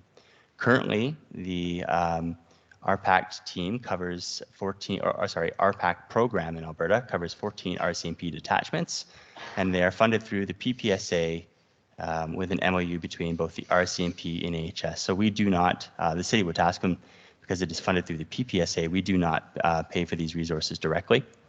The Wetaskiwin RPAC team is fairly active in the region, having assisted with 51 calls to the service in the city alone. It's important to note that they only work day shift and only Monday to Friday. And as noted above, RPAC is funded through the PPSA and delegated by K Division based on regional need. The process for obtaining additional supports in this area are separate from the detachment's typical process for obtaining additional resources. This note is really just to say that we are unable just to write a letter to the Minister of Public Safety and to ask for more resources. It's a bit of a different process. So there are two options available in obtaining additional mental health workers to support the RCMP RPAC program. The first is to lobby the provincial government to provide a second RPAC team stationed in Wetaskiwin or area. It should be noted that there are already 2 RPAC teams in central Alberta, with one stationed in Wetaskiwin and the other located in Rocky Mountain House. The second option is the city could employ social workers directly and pair them with a peace officer to provide a local version of an RPAC team, which would be fully funded through the municipality, but you would have 100% of control of those resources. The administration observes that RPAC teams are in high demand across the province. Administration is currently pursuing a grant that would enable the City of Wetaskiwin to conduct a policing study in the future, and just noting that recommendations from this study may be beneficial in Council's attempt to obtain additional RPAC resources in the region. Again, the main sources of data for this report was from the RCMP inspector directly, as well as the RCMP website. And with that, I can close my presentation and take any questions Council might have. Thank you. Councillor Nielsen. I move the City Council accept the report titled RCMP RPAC Program dated December 11, 2023 as information. And a follow-up question, please. Go ahead. Thank you. Through the chair to Paul. Paul, do we know a timeline on this particular grant? Through the mayor to Councillor Nielsen, we're currently working with our grant writer to have it submitted, and I believe a decision early in the new year on those funding, on those resources. So that would come back to us as part of a grant proposal information, how we did kind of thing. Through the mayor to Councillor Nielsen, the city administration has submitted a grant application to the government asking for funds to conduct a policing study. And so we still have not yet heard back on whether or not we've obtained the funds. And we would expect that we would hear back early in 2024. Thank you very much. Councillor Bronco. Thank you, the chair. Your mic. Sorry. Paul, so we're applying for grants. Does anybody in our administration know what would be the cost to the city? Because I imagine if we're going to have that, we're going to need 3 24-hour service. Will be 3 healthcare worker beside the RCMP. What would be the cost and how much, like the difference between what the city has to pay? And also, does the fire department not still have to be called if we have some kind of assessment or, accidents or something like that? Through the mayor to Councillor Branco. So the cost of an RPAC team, if K Division had said, yeah, we'll give Wetaskiwin a second RPAC team, the cost of that is fully funded by the PPSA agreement between the province and the RCMP. So the City of Wetaskiwin's MPSA, the Municipal Police Service Agreement, would not be impacted. So we wouldn't, no more tax dollars would go to supporting that. It is funded 100% by the province. In regards to the fire department does respond based off the calls for service as received. It would really be dependent upon the type of call that they received. Thank you. Anything further? Ready to accept as information? Those in favor? Carried, thank you. Item 9.5, tax penalty cancellation request, tax roll 190440. Good morning, Council. This property owner has made a request to Council to cancel tax penalty and interest owing from January 2018 to December 2023. The property owner took possession of the property in March 2017, at which time there was a tax balance owing of $4,092.46, which is equal to the 2015 and 2016 taxes that was inherited from the previous owner. The property owner has been able to pay $1,000 towards property taxes since taking possession in 2017. In subsequent years, tax arrear letters were sent out to the property owner, and attached is a breakdown of the yearly outstanding property taxes and penalties. So in total, annual taxation that's owed is equal to $9,747.68, and penalty plus interest would be equal to $13,390.19, adding up to a total of $23,137.87. The property owner contacted the city in writing on October 27, 2023, seeking assistance with setting up a tax payment plan and or request cancellation of the penalty and interest outstanding. Prior to submission of this request for decision on November 9th, an email was received from ATB Bank advising that a bank draft for the full amount of the $23,000 owed by the property owner was mailed to the city. ATB was not aware of the extent property taxes were overdue. This payment was sent because ATB had an interest in the property. The property owner has now been encouraged to set up a monthly tax payment to help minimize the reoccurrence of the situation in the future. It should be noted that lawyers handling the house sale processes are responsible to clear up any outstanding taxes prior to transfer of the land. And I'll welcome any questions. Thank you. Councillor Billingsley. Just for clarification, is administration looking for us to make a decision on this? And if so, the case, this isn't in committee of the whole. Should that not be a regular council item as opposed to, because we can't make decisions in Cal? It's in committee of the whole because the decision is to just accept as information. If council wants to add it as new business, then they can. But according to this, to remove the penalties, is accept the request to remove the penalties. No, and I see that, but the way it's written, the city council accepts the request to remove the penalties on tax roll as information. So does that mean that if we approve this, that administration now can relieve, or do we need to? It would have to go into new business and it would be a Okay, motion so of it council. will not, that was my concern on all of this. Yeah, Okay, no. thank you. No, it has to be a direction of council. Absolutely. Yeah. Anything further? Councillor Aberley. Thank you, Mayor Gandam. I move that City Council accepts the request to remove the penalties on tax roll number 190440 from January 2018 to December 2023 in the amount of $13,390.19 as information. Moved by Councillor Aberley. Any other questions?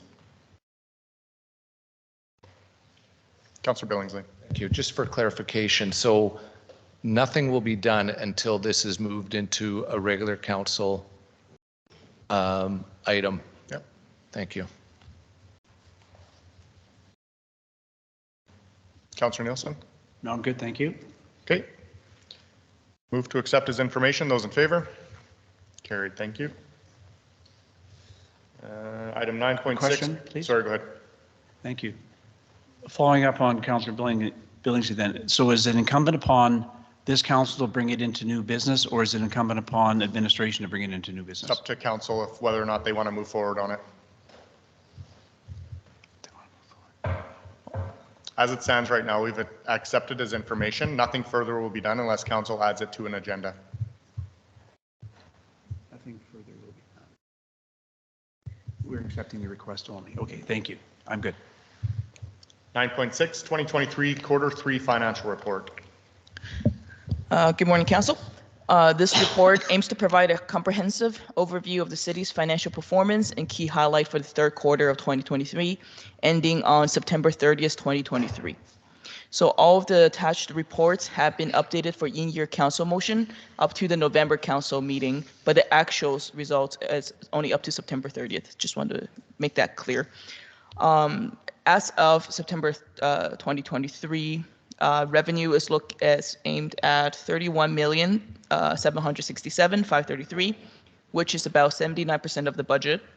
Expenses was 24,572,265, which is equal to about 61% of the budget, which means at that time there was 7 million of surplus. However, there is still Q4 that's left to be spent, so that does not represent year-end surplus.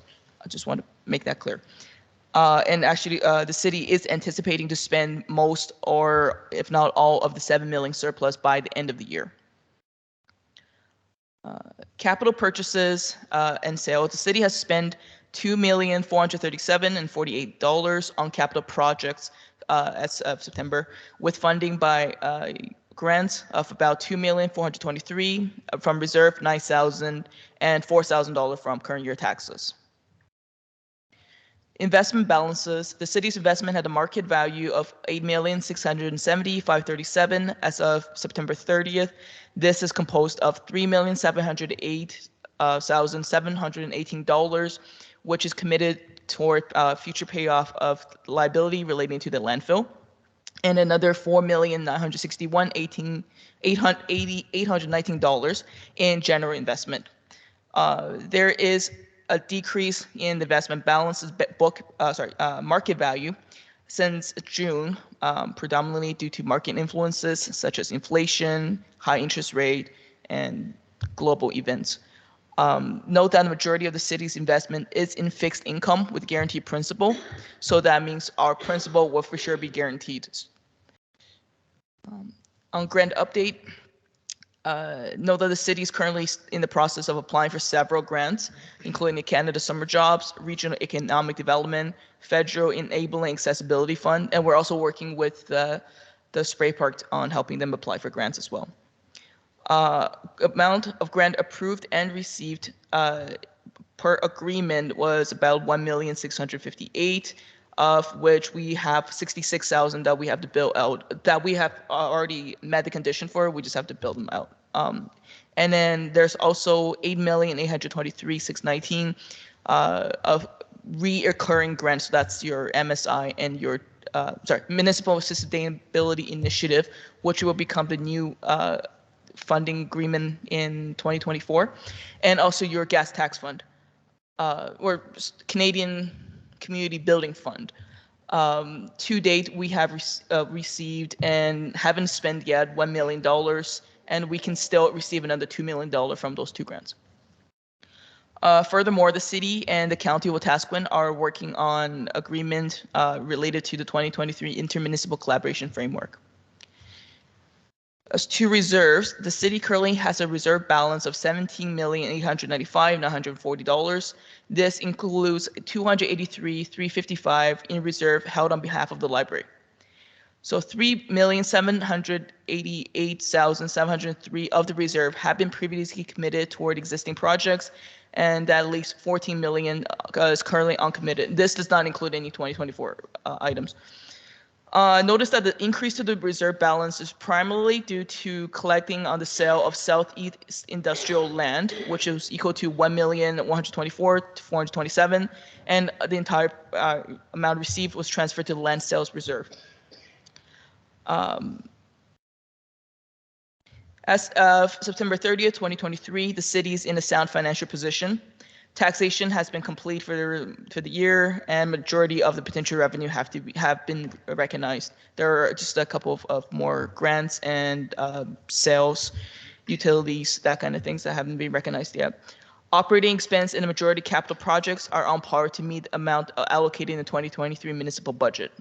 And we will be looking to provide the fourth quarter financial update as part of the 2023 audit. Is there any questions? Good. Looking for a motion to accept as information, please. Mr. Mayor, I would move that City Council accepts the 2023 third quarter financial report for the period ended September 30th, 2023 as information. Moved by Councillor Elliott. Any discussion? Councillor Blatz. Thank you. Through the chair to administration, just anybody that can maybe shed light on this. Under our grant status, there was a grant project that was approved by the Minister of Health for peer support and mental health, and it was $19,118. And it says that the amount received and unspent is the same amount, meaning we haven't spent that money. What was that intended to be for? And do we have a plan in place on how we're going to spend that grant? Sorry, can you just clarify exactly which one you're talking about? Yeah, so I'm under the grant status update to September 2023 portion, and it is the first grant on the list. Oh, the peer support and mental health one? Yeah. Okay, yes, that does mean that we have, per the agreement, we have 19,000. We have received that entire 19,000. Sorry, 19,000, but we just haven't spent it yet. I'm not entirely sure what it was dedicated toward. Yeah. Through the mayor to Councillor Blatz. That's a grant that our both our bylaw and Wetaskiwin Fire Services work together to receive, and they will be putting on or bringing in some speakers around mental health in 2024. All right, thank you. Councillor Elliott. Thank you, Mr. Mayor. I sent a question to administration on the weekend regarding the Public Art Fund of about $182,000. I asked about the $50,000 that I thought was put aside for some kind of a structure in the center of the roundabout. Can you tell me the status of that $50,000? Because I don't ever remember us allowing that not to be kept for that purpose. Through the chair to Councillor Elliott, this was reported back to council when you were not on council, but that money was never secured. And the $182,000 is all the council contributions since then. So it opened it up. It was not dedicated to the roundabout, but it could be used for anything in the city. So it's been spent then? No, it was never carried forward. So it went into general revenues, which would have gone in, if a surplus year would have gone into reserves, general reserves. Into general reserves. Okay, thank you very much. Thank you, Mr. Mayor. Anything further? Motion is to accept as information. Those in favor? Carried unanimously. Item 10.1, Wetaskiwin FCSS board appointments. Councillor Nielsen. No, I was going to preempt that if I could. Just Sorry? a quick question. Sure. So just because we've got a number of people here, the two items remaining for discussion related to Hope Mission, one falls under new business, is that correct?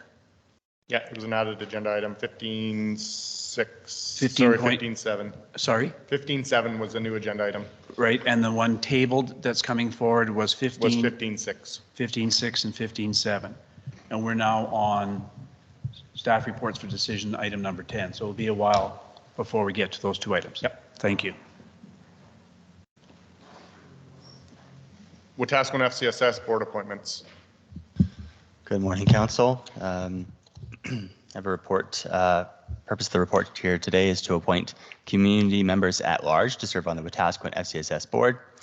As just a bit of history here, Wetaskiwin FCSS has been operating as an outside agency governed by its own independent governing board since May of 2020. And upon separating FCSS from the city, the FCSS board has managed its own recruitment and appointment process independent from the city of Wetaskiwin. Council did approve bylaw 2034-23 FCSS Governing Board in July 2023, and with approval of this bylaw, Council appoints community members as per the approved bylaw. To ensure we are conforming with the approved bylaw, Council will need to confirm the existing board member appointments, as well as consider additional members to help strengthen the board.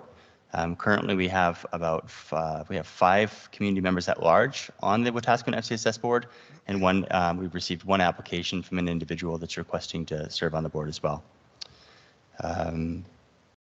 With consideration of the current number of board members, up to 3 members at large may be appointed to the City of Wetaskiwin FCSS Board by Council. The identity of the existing and proposed members has been provided to Council under separate cover. Just to note on the board member requirements, the board is to consist of a minimum of 5 members with a maximum of 10 members. 2 of those members of the board can be current City Council members, and the remainder shall be appointed from among the residents of the City of Wetaskiwin. Administration has also provided some recommended motions with the names of the individuals, as well as recommended staggering lengths to ensure that we don't have a board finishing all at the same time. With that concludes my presentation, and I can answer any questions Council might have. Councillor Blatz. I move that City Council appoints Wendy Hoyle to the Wetaskiwin FCSS Board with a term ending December 31st, 2025. Moved by Councillor Blatz. Any discussion? We're ready for the question. Those in favor? Carried. I move that City Council appoints Jamie Park to the Wetaskiwin FCSS Board with a term ending December 31st, 2025. Moved by Councillor Blatz. Any discussion? We're ready for the question. Those in favor? Carried. I move that City Council appoints Gail Hansen to the Wetaskiwin FCSS Board with a term ending December 31st, 2025. Moved by Councillor Blatz. Any discussion? We're ready for the question. Those in favor? Carried. I move that City Council appoints Leanne Axelson to the Wetaskiwin FCSS Board with a term ending December 31st, 2027. Moved by Councillor Blatz. Any discussion? Councillor Elliott. Thank you, Mr. Mayor. Just a question in general. If we're going to stagger the terms, we have some going in, some their term expires in the 2025 and the rest in 2027. Would we not want somebody in 2026 if we're going to have overlap, because it only allows an overlap of 2 members? Thank you.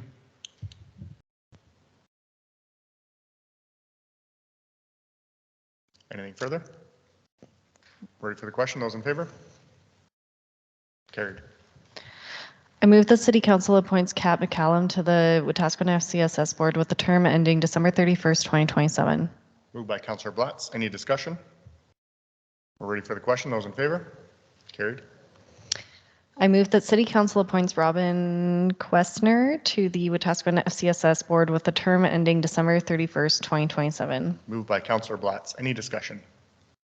Go ahead. I just wanted to point out that this is a new applicant that we haven't had before, and so I just wanted to say that it's nice that we got somebody new that wanted to serve on FCSS, and somebody that is really excited to be a volunteer in our community. So just wanted to point that out. Thank you. Ready for the question. Those in favor? Carried.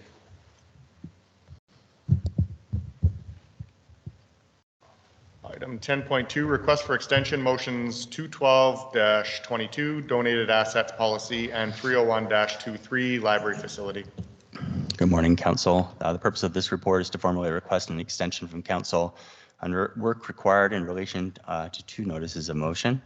The first notice of motion, is 212-22. Move that City Council direct administration to revise policy, the asset management policy, to include direction on donated assets and to bring the revised policy to Council by the end of Q4 2023. And then the second one is directing administration to review potential options for location of the Wetaskiwin Public Library.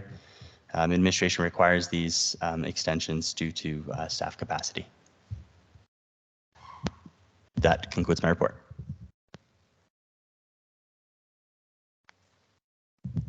Councillor Billingsley. Thank you. I move that City Council approves an extension to motion 212-22 from Q4 2023 to Q2 2024. Moved by Councillor Billingsley. Councillor Nielsen.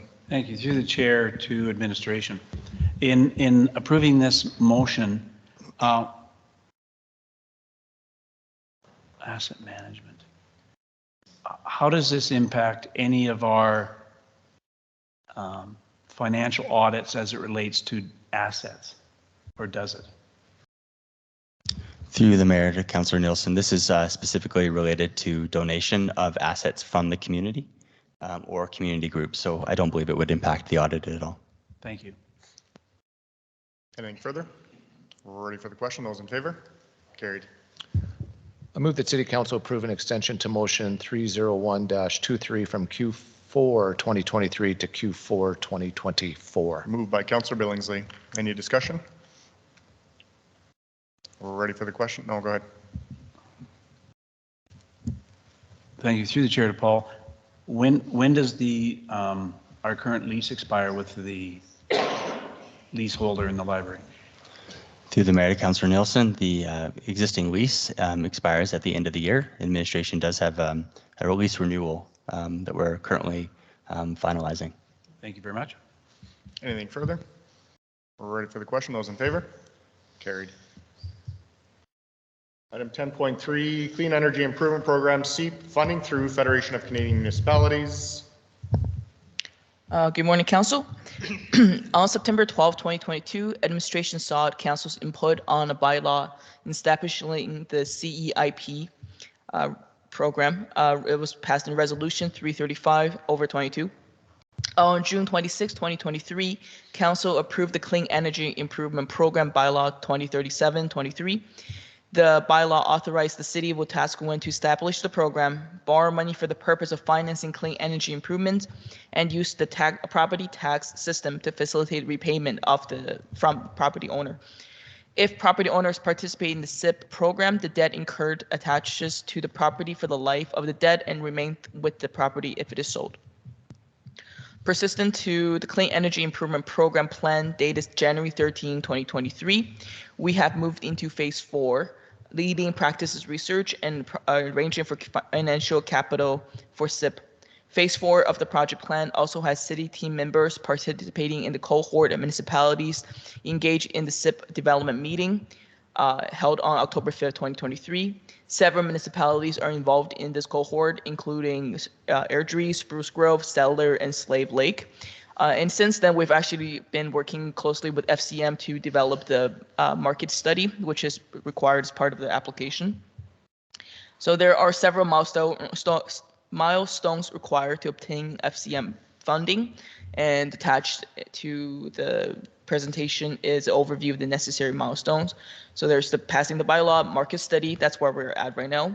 Prelim application, which FCM will help us with, full application, then a detailed program design, sign the agreement with FCM, sign the MPA, finalize the financial agreements, finalizing the program, and then market and launch the program. To proceed with CIP, administration is required to complete and resubmit and submit a pre-application to FCM to determine if the proposed project qualifies. A full application will be necessary if the project qualifies. CEF funding is available for various steps of the project alone or through capital loan and grant options. Administration proposes applying for the capital program loan grant funding identified. This funding may be requested at any stage of the program, and applications are accepted throughout the year until annual funds are exhausted. If exhaustion of the annual funds occurs, new applications are deferred to April 1st of the following fiscal year. For reference purposes, I did attach the CEF application guide. Completion of the CEF application for financial capital gets our community one step closer to sustainable living practices. So attachment 1 is the Clean Energy Improvement Plan dated January 13, 2023. Attachment 2 is the CEF application guide, and attachment 3 is the bylaw that was passed. With respect to bylaw 2037-23, in early October, administration was made aware by FCM that the grant would only cover residential funding. It was estimated by AB Muni that the non-residential funding required would total approximately $4.5 million over 4 years. If council wants to keep this group as an eligible party in the bylaw, the city would need to find alternate funding for them. I welcome any questions. Councillor Aberly. Thank you, Mayor Gandam. I move that City Council directs administration to proceed with the pre-application and subsequent full application necessary to apply for FCM Capital Program Loan and Grant funding in the amount of $3 million in support of the Clean Energy Improvement Program, CEIP. Moved by Councillor Aberly. Any discussion? Councillor Billingsley. Thank you. It's my understanding, so the public, the city is not on the hook for the $4 million. I think that, or 4.5, I think that's critical, or $3 million, I should say. Having said that, I do have some questions, or a question about administration or administrating the program. Through the chair to finance, I guess. Is finance going to be administrating this program and doing all the paperwork? That is the plan, yes.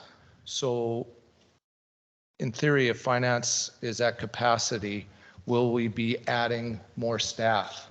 And if we're not, what are they going to be dropping off their plate to take this on? Through the chair to Councillor Billingsley, this has been put on the plate of the taxation clerk. And as this person is the one sending out the tax bills, doing all of the collections, etc., it would take very little extra time because she's already processing, and it goes on the taxes. So it's not going to be overly onerous, and it was dependent. We did calculate it based on the maximum that AB Munis told us we would likely get in our community, and I think it was just a dozen. There's not a lot of applications that. And it's my understanding there is a fee attached to it for administration. Is that true? That's correct. So any time and administration that is required does get tacked on, and I believe it's a set amount. I just can't remember what it is right now, but it'll be in the program guide. Thank you. Councillor Nielsen. Through the chair, Sue, to administration. So does the city vet individual residential applications, or does the funder vet all those applications? Through the chair to Councillor Nielsen, we work with AB Munis and the SEEP program coordinator. What we have to confirm is that they do not owe the city money, and then we can pass it on to AB Munis, and they actually do a ton of the paperwork and background information, and then make sure that it meets our criteria, and then it comes back to us to fund. So if I was wanting to apply for a grant as a resident, I fill out the form and present it to whom? To the city. And the city will do what with it? We will make sure that they don't owe us money, and that it meets the criteria that's set out in our bylaw, and then we forward it to AB Munis for further follow-up. They're the keeper of that program, so they need to make sure that certain criteria is met as well. And then Alberta Munis would make a decision about whether I would be the recipient of a grant? Yeah, there's certain conditions, like it has to be an approved contractor that you're using, and there's just a number of things that they have to confirm as well. So the city has to confirm, AB Munis has to confirm, and then it comes back to the city for processing. And who then is responsible for overseeing the work that's done through building permits or whatever? Yeah, safety codes is, and then they would have all the inspections and criteria that needs to be met, and then our contracted safety codes contractor would be the one saying, yes, it was done according to National Building Code. Thank you. Councillor Blatz. Thank you. Through the chair to, I guess, the community, I just wanted to say that SEEP is an amazing program that has benefited a lot of communities across Canada. You can apply for grants up to $50,000 with this for your home improvement. And so that includes things like hot water heaters, solar power, if you wanted to replace all your doors and windows. There's other things that you can also start looking at, like getting solar inverters if you want to start dabbling in electric heat pumps. So there's lots you can do with this grant. So if you were thinking of doing home upgrades, now is kind of the time to do it, because this is a really, really great program. So just wanted to put that out there. Councillor Elliott. Thank you, Mr. Mayor. Through to Councillor Blatz. Is there an end date to this? Do you know? I'm sorry, I don't mean to put you on the spot. That's okay. Do you mean in terms of like when the grant will no longer exist? So I would assume that because we're approved for funding in the amount of $3 million, it would probably be until the grant runs out. Okay. Yeah. And my second question is to administration, wondering how this is going to be advertised to the public so that they are aware that this program does exist.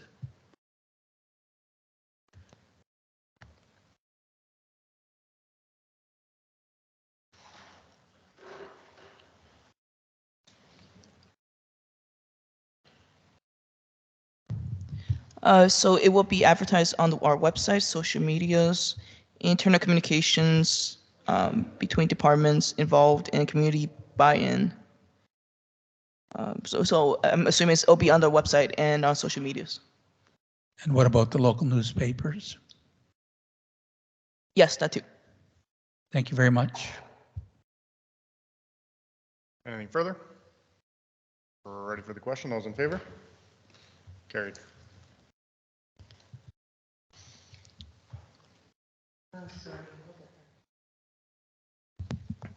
I move that City Council directs administration to remove non-residential properties as eligible under the bylaw and bring it back for approval by March 11th, 2024. Moved by Councillor Aberley. Any discussion? Go ahead. Can I get an interpretation and bring it back for approval? Well, if there's a change to the bylaw, we would have to approve that. So the recommendation would then be to approve it. Correct. We're not pre-approving here. Correct. Thank you. Anything further? Councillor Blatz. Thank you. Through the chair to administration, once this is brought back on March 11th, let's say that it does pass, how long after that would we be able to start accepting applications? Would that be this year or would we be looking at next year? So according to our discussion with FCM, they're saying that January, sometime in Q1 2025 is probably the earliest. Excellent. Thank you.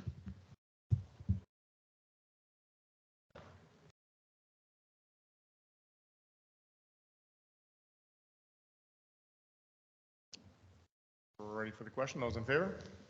Carried. Item 10.4, annexation exemption agreement approval. Thank you, Mr. Mayor and Council. Typically, the county is looking for an exemption to annexation.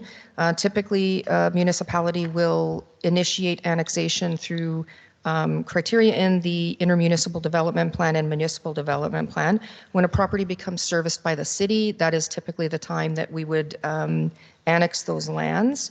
The county of Wetaskiwin has had water for quite some time, and that process was not initiated.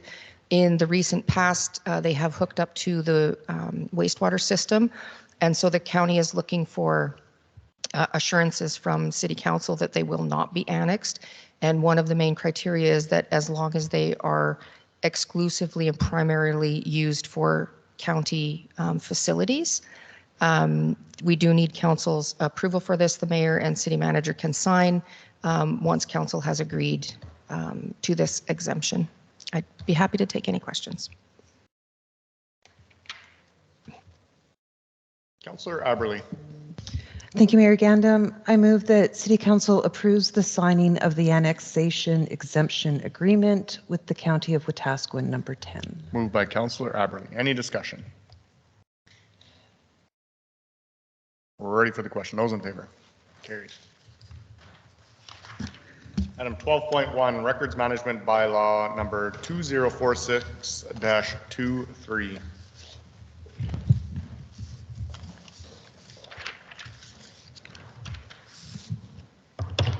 The current records management bylaw was last updated in February 2010, so 13 years ago. This draft bylaw now recognizes that information is an asset and to be managed by the city. This draft bylaw also identifies the need for a strategy to manage records throughout their entire life cycle. Administration is currently working on a records retention schedule with policy and procedures to ensure compliance with current legislation. This is needed for the City of Wetaskiwin to manage our records in compliance with legislation in order to reduce risk, support effective decision-making, and promote accountability and transparency. The revised records management bylaw supports improved governance within the city and is aligned with the practice of other municipalities. So in addition to the revised record retention schedule that's currently being developed, a records and information management strategy is underway and being worked on as well. That's the report. Open to any questions.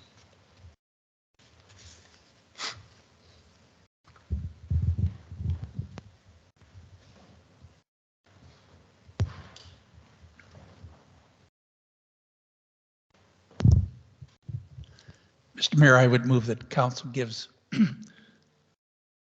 first reading to the Records Management Bylaw number 2046-23 as presented. Moved by Councillor Elliott. Any discussion? Councillor Nielsen. Through the chair to administration. So this Records Management Bylaw talks about retiring documentation and so forth. Does it speak to how those records are maintained and or disposed of? Like, I guess what I'm leading up to is digital.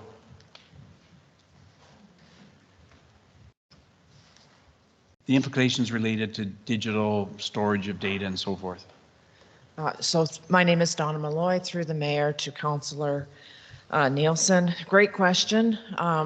We are in an information age, and we are very much moving towards electronic record keeping.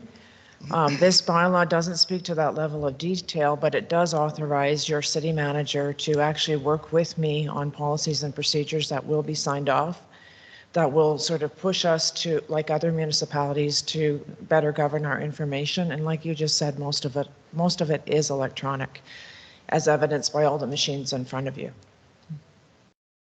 So the detail, to answer your question specifically, the detail is not in this records management bylaw. It's more high level, but the policies and procedures that we're working on, including the strategy, will very much address your question. Thank you. You've answered that. Councillor Aberley. Thank you, Mayor Gandam. Through the chair to Donna, just as a follow-up, will that include ways that we back up digital information? Because of course, that's ever changing as well. So how we're able to get back to it. And so you and I have a love of paper in some ways, of archival things. And I think even the work I did 10 years ago, I'm having to back up now onto data sticks because it was on DVDs, right? So is that going to be part of the processing as well? Great question. So through the mayor to Councillor Aberley, digital preservation is a hot issue for almost any organization. You're right, people are really struggling with digital preservation, and the backup that we certainly have with the city is absolutely a procedure that our information services department follows. But we also have long-term work. So as an example, when council minutes are generated, we need them in a format such as PDF/A, so that they will be preserved in the very long term. So these are the things that we're working on to plan and put strategies together.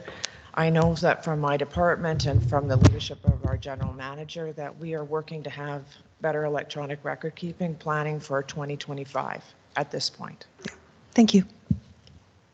Councillor Nielsen. Through the chair to anybody. So I am assuming as we move forward on have conversations regarding process and procedure, there's potentially significant costs attached to that process in terms of digitizing and all that kind of stuff. So at what point do you foresee those conversations taking place in relation to how it impacts budget? So for example, we're into our 2024 budget now, which means that any requests for that start to push you back into 2025 unless we start reaching into reserves to accommodate that. What does that do to your timelines in terms of moving process and procedures forward? Through the mayor to Councillor Nielsen, we are developing this room strategy with sort of identifying risks and managing information in a reasonable way given the budget of the city. Nobody has bags of money to hand to me or anybody else, and you know that specifically. So we kind of know that we have to keep within something that will work for Wetaskiwin. And sometimes a small, agile community such as this gives us opportunity to try to find solutions. But I do not see, to answer your question, a lot of digitization happening. I think that we're going to work on, if a document is born digital, we will try to keep it digital, like avoid printing. And I think that will be something that every staff member here will really appreciate. Like, we will try to find solutions that make sense to the workers here at the city who have been fully engaged in this process. Thank you. Anything further? We're ready for the question. Those in favor? Carried. Mr. Mayor, I would move that City Council give second reading to the Records and Management Bylaw number 2046-23. Moved by Councillor Elliott. Any discussion? We're ready for the question. Those in favor? Carried. Mr. Mayor, I move that City Council gives unanimous consent to go to third reading for the Records Management Bylaw number 2046-23. Moved by Councillor Elliott. Any discussion? We're ready for the question. Those in favor? Carried unanimously. And Mr. Mayor, I would move that Council gives third and final reading to Records Management Bylaw number 2046-23. Moved by Councillor Elliott. Any discussion? Ready for the question. Those in favor? Carried. Item 12.2, Fees and Charges Bylaw 2047-23. Good morning. So during the 2024 budget deliberation, Council directed administration to increase the 2024 fees by 2% to address inflation. This bylaw has been drafted accordingly. There's no inflation to costs that are set by other regulatory bodies. This bylaw shall repeal bylaw 2028-23 and any amendment thereto on the date of final passing. Changes to bylaw 2028-23 includes on the first schedule for administrative fees. There is no change to assessment review board fees as these are rates set by the province.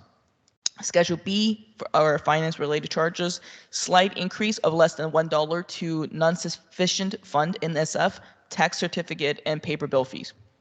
There is addition of land title transaction dash tax lien addition and dash tax lien discharge, and also land title search fees. All of them are $25. The city currently does not have any fees for land title transactions. There's also an addition of lending institution fee of $30. The city currently does not have any fees for lending institutions. There's also an addition of an EV charging station fee of $5 per hour. The city currently does not have any fees for EV charging stations. Under Schedule C, which is planning and engineering related, there is actually one typo on the amendments, and where it says new single family dwelling addition for residential installation. Right now it's saying $5.50 per $100 worth of project value. This is incorrect. It should be per 1,000. Planning and development fees have also been adjusted to better reflect the fees charged by comparable municipalities and the administrative time involved. Where applicable, the listed fees now include the notification fee, which was previously separate. The previously partially refundable occupancy, damage, and grading deposits have been replaced by a program of inspection fees and fully refundable damage and landscaping deposits. Building safety code fees are set up by Superior Safety Codes, which provides building permit review and inspection services to the city and receive a portion of the fee. Schedule D, waste management, there's been a slight typo too. There is no 2% increase across all fees and charges. Schedule C, in municipal enforcement, there's a slight increase of less than $2 across all fees and charges, except for the fourth and subsequent impoundment bracket within 12 months, which was increased by $35.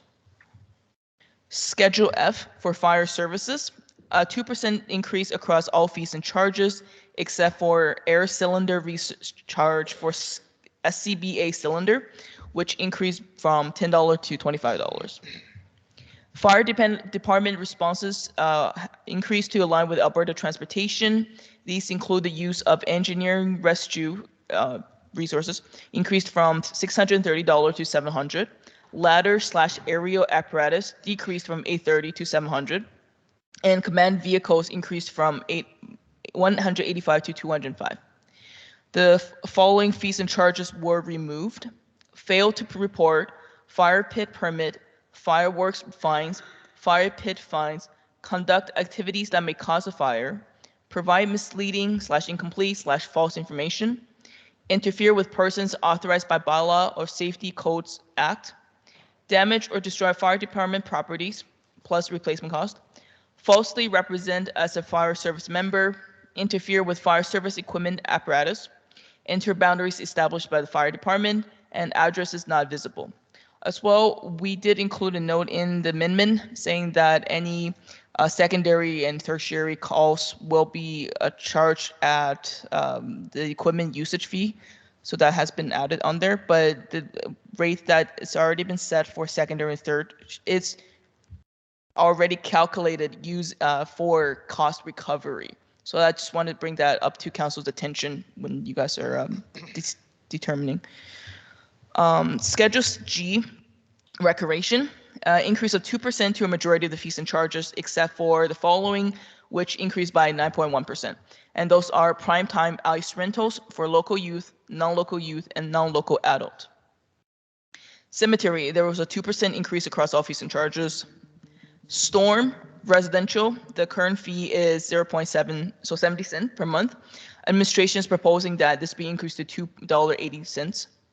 Multifamily residential, which means larger than fourplex, current fee is $1.30. Administration is proposing this be increased to $5.20. In industrial, commercial, and institutional, current fee is $2.60 per month, and administration is proposing that this be increased to $10.40 per month. Schedule J, which is the airport, saw a 2% increase across all fees and charges. Then there's no change to Schedule K or L, which is for water and wastewater. So there is 4 appendix to this RFD. The first one is the 2024 fees and charges bylaw. The second one is the 2024 fees and charges bylaw showing the 2% inflation. And then also, because council was interested to know, this Appendix C is 2024 fees and charge bylaw without the 2% inflation increase. And Appendix D is the 2023 fees and charge bylaw. I welcome any questions. I move that City Council gives first reading to fees and charges bylaw 2047-23 as presented. Moved by Councillor Billingsley. Go ahead. Thank you. Through the chair to administration, a few years ago we had talked about cost recovery. That was sort of a goal or a guideline, I guess, to set the different fees and charges. Is that still a target? Through the chair to Councillor Billingsley, it is. In some cases, we don't review them every year, we'll alternate. So we did look at the planning and development fees this year, and compared to the amount of time that it takes, we can confirm that that is cost recovery. Some of the other ones, will fall in subsequent years, but we can't do all of them in one year. A little bit easier now that water and wastewater has been moved to Peace Hills Utilities, and then council takes recommendations from them, but all the rest of them are wherever possible. Things like recreation, we know that council subsidizes it to a certain percentage, and I think that's where that discussion should lead, is how much does council want to subsidize versus a cost recovery. Thank you. Councillor Bronco. Thank you, Chair. Through Sue, we're going into a waste new collector in the spring. Does that mean with new services being provided, we're going to increase our waste pickup in the spring? If we have recycling, months ago we were told we would have no increase in the waste pickup because we sold our services or contracted it out, and it was a lot cheaper than what we were doing for, so it'd be no increase to our waste pickup. So come spring, when we have new recycling, are we going to have an increase in our waste, or is this set for 2024? Through the chair to Councillor Bronco, the increase was a request of council just to consider there, and as per the report that Rachel just gave, there will be no increase to waste collection. In the spring, we will be adding on compost collection, no increase. And then as soon as extended producer responsibility legislation is finalized, we will be adding on curbside recycling, no additional costs. Thank you. Councillor Nielsen. Thank you. Through the chair to administration. I guess I just have some concerns with regard to Schedule F, fire services, and the following fees and charges were removed, and there's a couple that stick out to me. One, provide misleading, incomplete, false information, interfere with persons authorized, damage or destroy equipment plus replacement cost, interfere with fire service equipment, and enter boundaries established by the fire department. So as we drop all those, does that mean there's no penalty or condition? Through the Mayor to Councillor Nielsen, they were removed from the fees and charges bylaw. However, they were included in the fire services bylaw. So our ability to continue to provide fines for those activities still exists. That's good. Thank you so much. Councillor Bronco. Thank you, Chair, to Sue again. Sue, I'm just looking at that. I can't, oh, here we go. Joe, your mic. Sorry again. We had the ladder, our fire department, use of our equipment, and we kind of decreased it, correct? Some items were cheaper now. Why would we do that, not just leave it the way it is? And are we regulated to charge so much per piece of equipment? Or when we set this up, was it our setting or was it government rates? Through the chair to Councillor Bronco, it was noted in the report that some fees are set by the government and we couldn't increase them. Okay, thank you.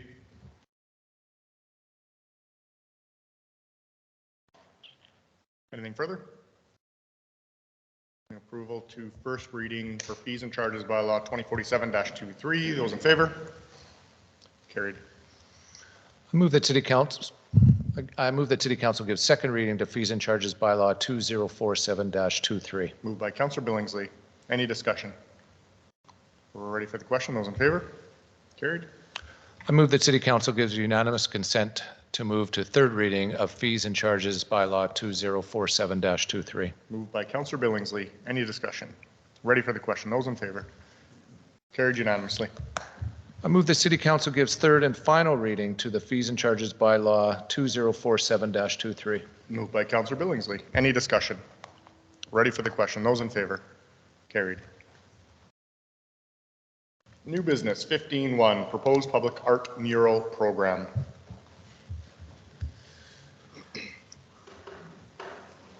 Councillor Blatz. Sorry, before we do that, can I add an item to new business, please? Sure. Thank you. Can I add derelict properties?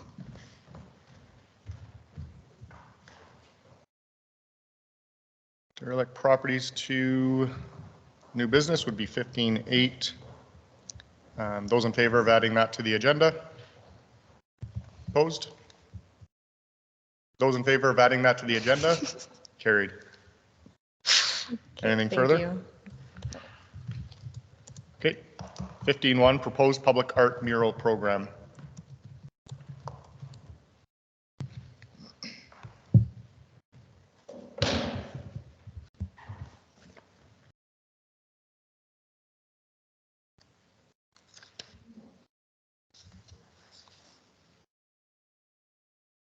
Good morning. Here this morning as administration is seeking feedback and direction from council on the development of a public arts mural program through the Public Art Fund and also through the Community Art Committee. Recent discussion with council at the November 14th meeting asked administration to explore this program. We have looked at a few different options for this and looking at success stories, benchmarking how this program has been implemented in other communities, and have included that information for council's consideration. Looking at opportunities for downtown beautification, as well as enriching the vitality of the downtown area. There are a few different themes that could be pursued, but long and short, aside from the presentation that you received in your council package, we have also reached out to organizations that have implemented this in their communities and have identified potential costs associated with this. We identify that mural program through the STEP Public Art Program typically would range with setup fees and costs associated. A mural would be about $42,500. Or if you're engaging artists in a strategy where you're doing multiple projects in a single year, the cost would be in the range of $68,500 per year. We note that there is funding available through the Public Art Reserve, but the timing of this presentation to council specifically relates to application deadlines for grant programs that support 50-50 opportunity for a mural program to be implemented. And that application deadline through the provincial program is December 20th. So with that, I will leave it with council if they have any questions. Mr. Mayor, I would move that City Council directs administration to create and launch a public art mural program starting in 2024 in coordination and support from Community Arts Committee. Moved by Councillor Elliott. Any discussion? Go ahead. Thank you, Mr. Mayor. I'd just like to thank Vern and Rochelle for this report. It's very positive, and I believe very strongly that if we had some murals and some different art in our community, that it certainly would add to a positive aesthetic view of our community. Thank you. Councillor Billingsley. Thank you. Through the chair to, I'll say, administration. In this report, we talk about, or you talk about murals. Earlier this morning, we had talked about that there was money for some form of public art at the roundabout. And I'm just wondering, in this, is there a separation of public art and murals, or are they one and the same, or could there be art with no murals, or could there be murals with no art, if that makes sense? Correct. Murals definitely fall under the broad category of public art.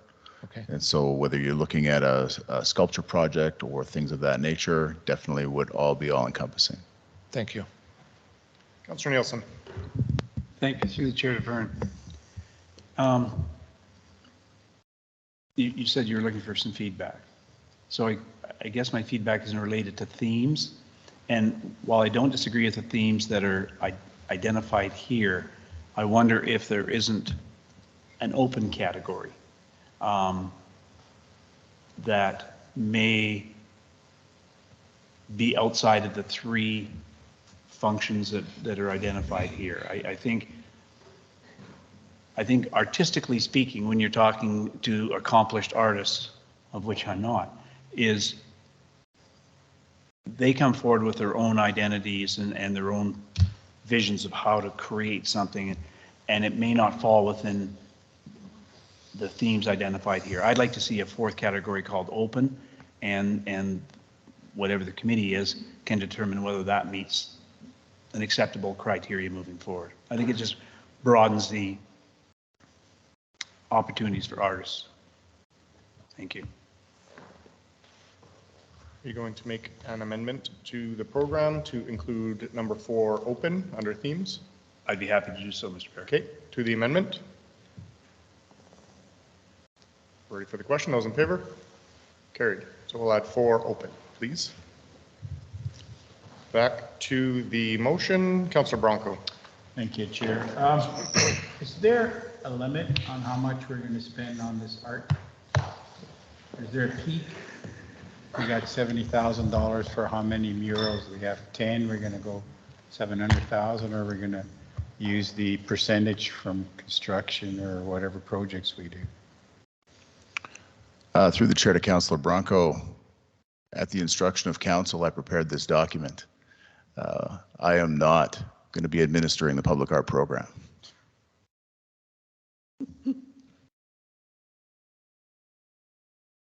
Councillor Aberle.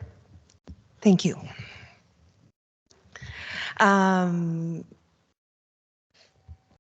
Through the chair to council, 2 things. One, I love this, and I do believe that art and creates motion, and it creates positive emotion, and it creates pride in community. And I'm just going to tell a short story. I'm sorry, but it's me.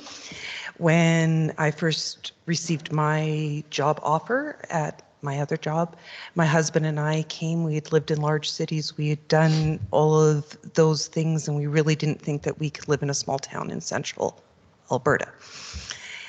And we came to Wetaskiwin, and the projects that Councillor Elliott was talking about, the murals that we saw, we still had the flower vases, or not the hanging flower pots. There were the bird houses everywhere, and it really was one of those of many things that attracted us to come to Wetaskiwin. And so I love the idea, and I love bringing it forward. So thank you, Councillor Elliott. In my background, I would like to make another amendment, if possible, to number 1.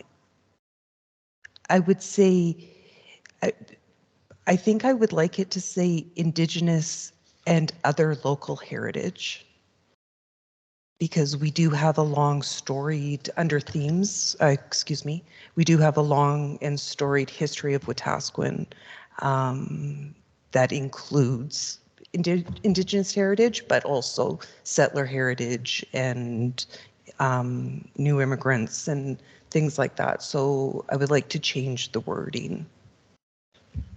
To what? I said it before, Indigenous and Local heritage? yeah, local heritage. Okay. To the amendment. Anything further? We're ready for the question. Those in favor? Carried. Go ahead, Councillor Elliott. Thank you, Mr. Mayor.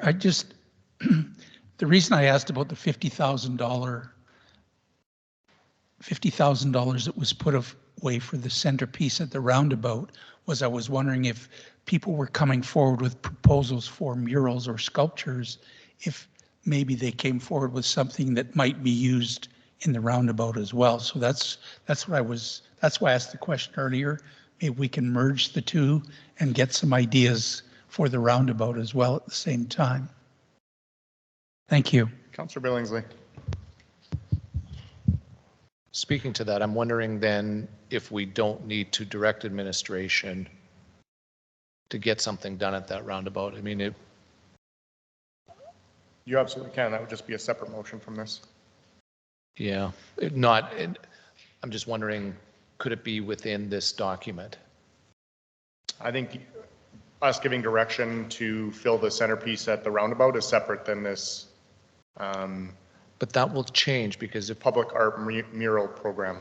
Because if it's 50 grand, let's say, that's going to change, because this is based on having what, 100 and whatever dollars that is sitting in there, right? If we take 50,000 of 2016 dollars that was put aside at that point for a roundabout, there isn't going to be a whole lot left for all of this. So the subsequent motion after this is up to $40,000. So if council directs administration in another motion to bring back options or to pursue a centerpiece at the roundabout, that's a completely separate motion. This is a mural art program. The amount that you spend on it is still council's decision.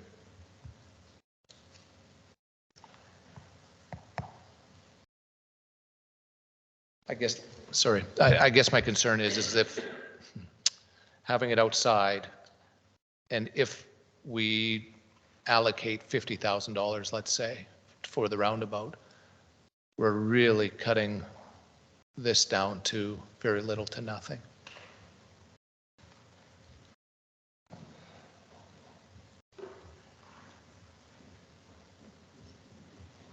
That's my concern.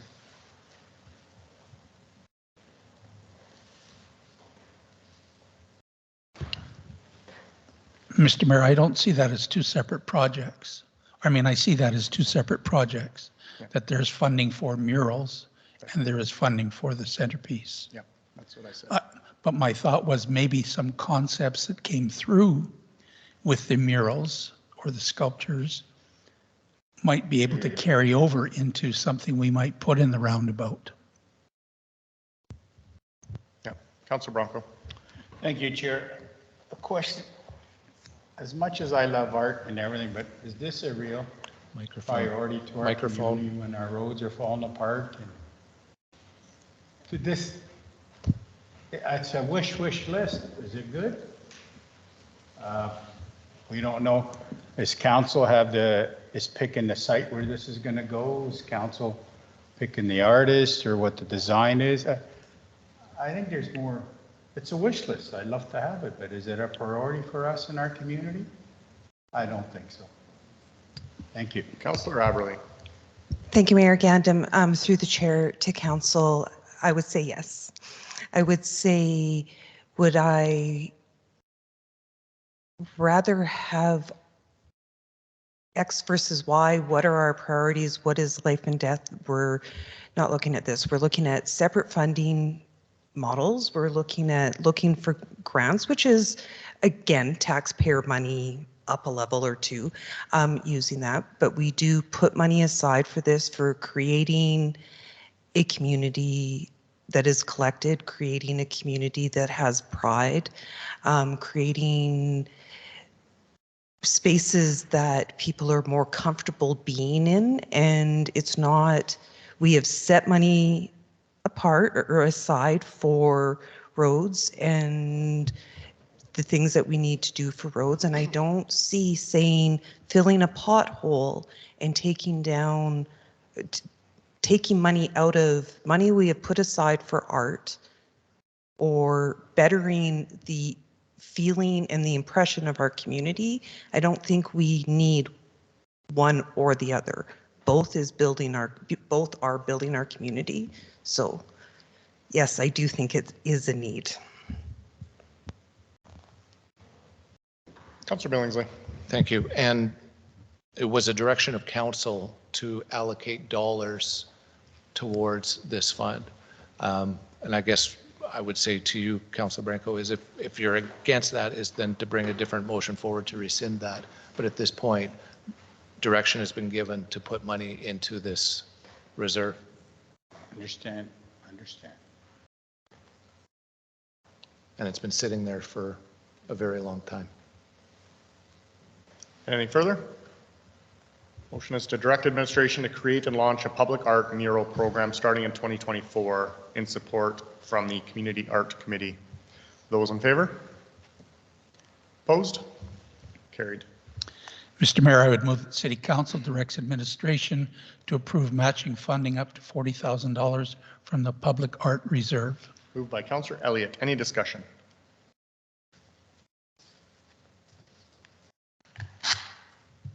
Ready for the question? Those in favor? Opposed? Carried. Mr. Mayor, I would move that City Council directs administration to submit an application for grant match funding to the Northern and Regional Economic Development Program by December 20th, 2023. Moved by Councillor Elliott. Any discussion? Ready for the question? Those in favor? Opposed? Carried. With that, we are going to break for lunch. We will reconvene at 13:05.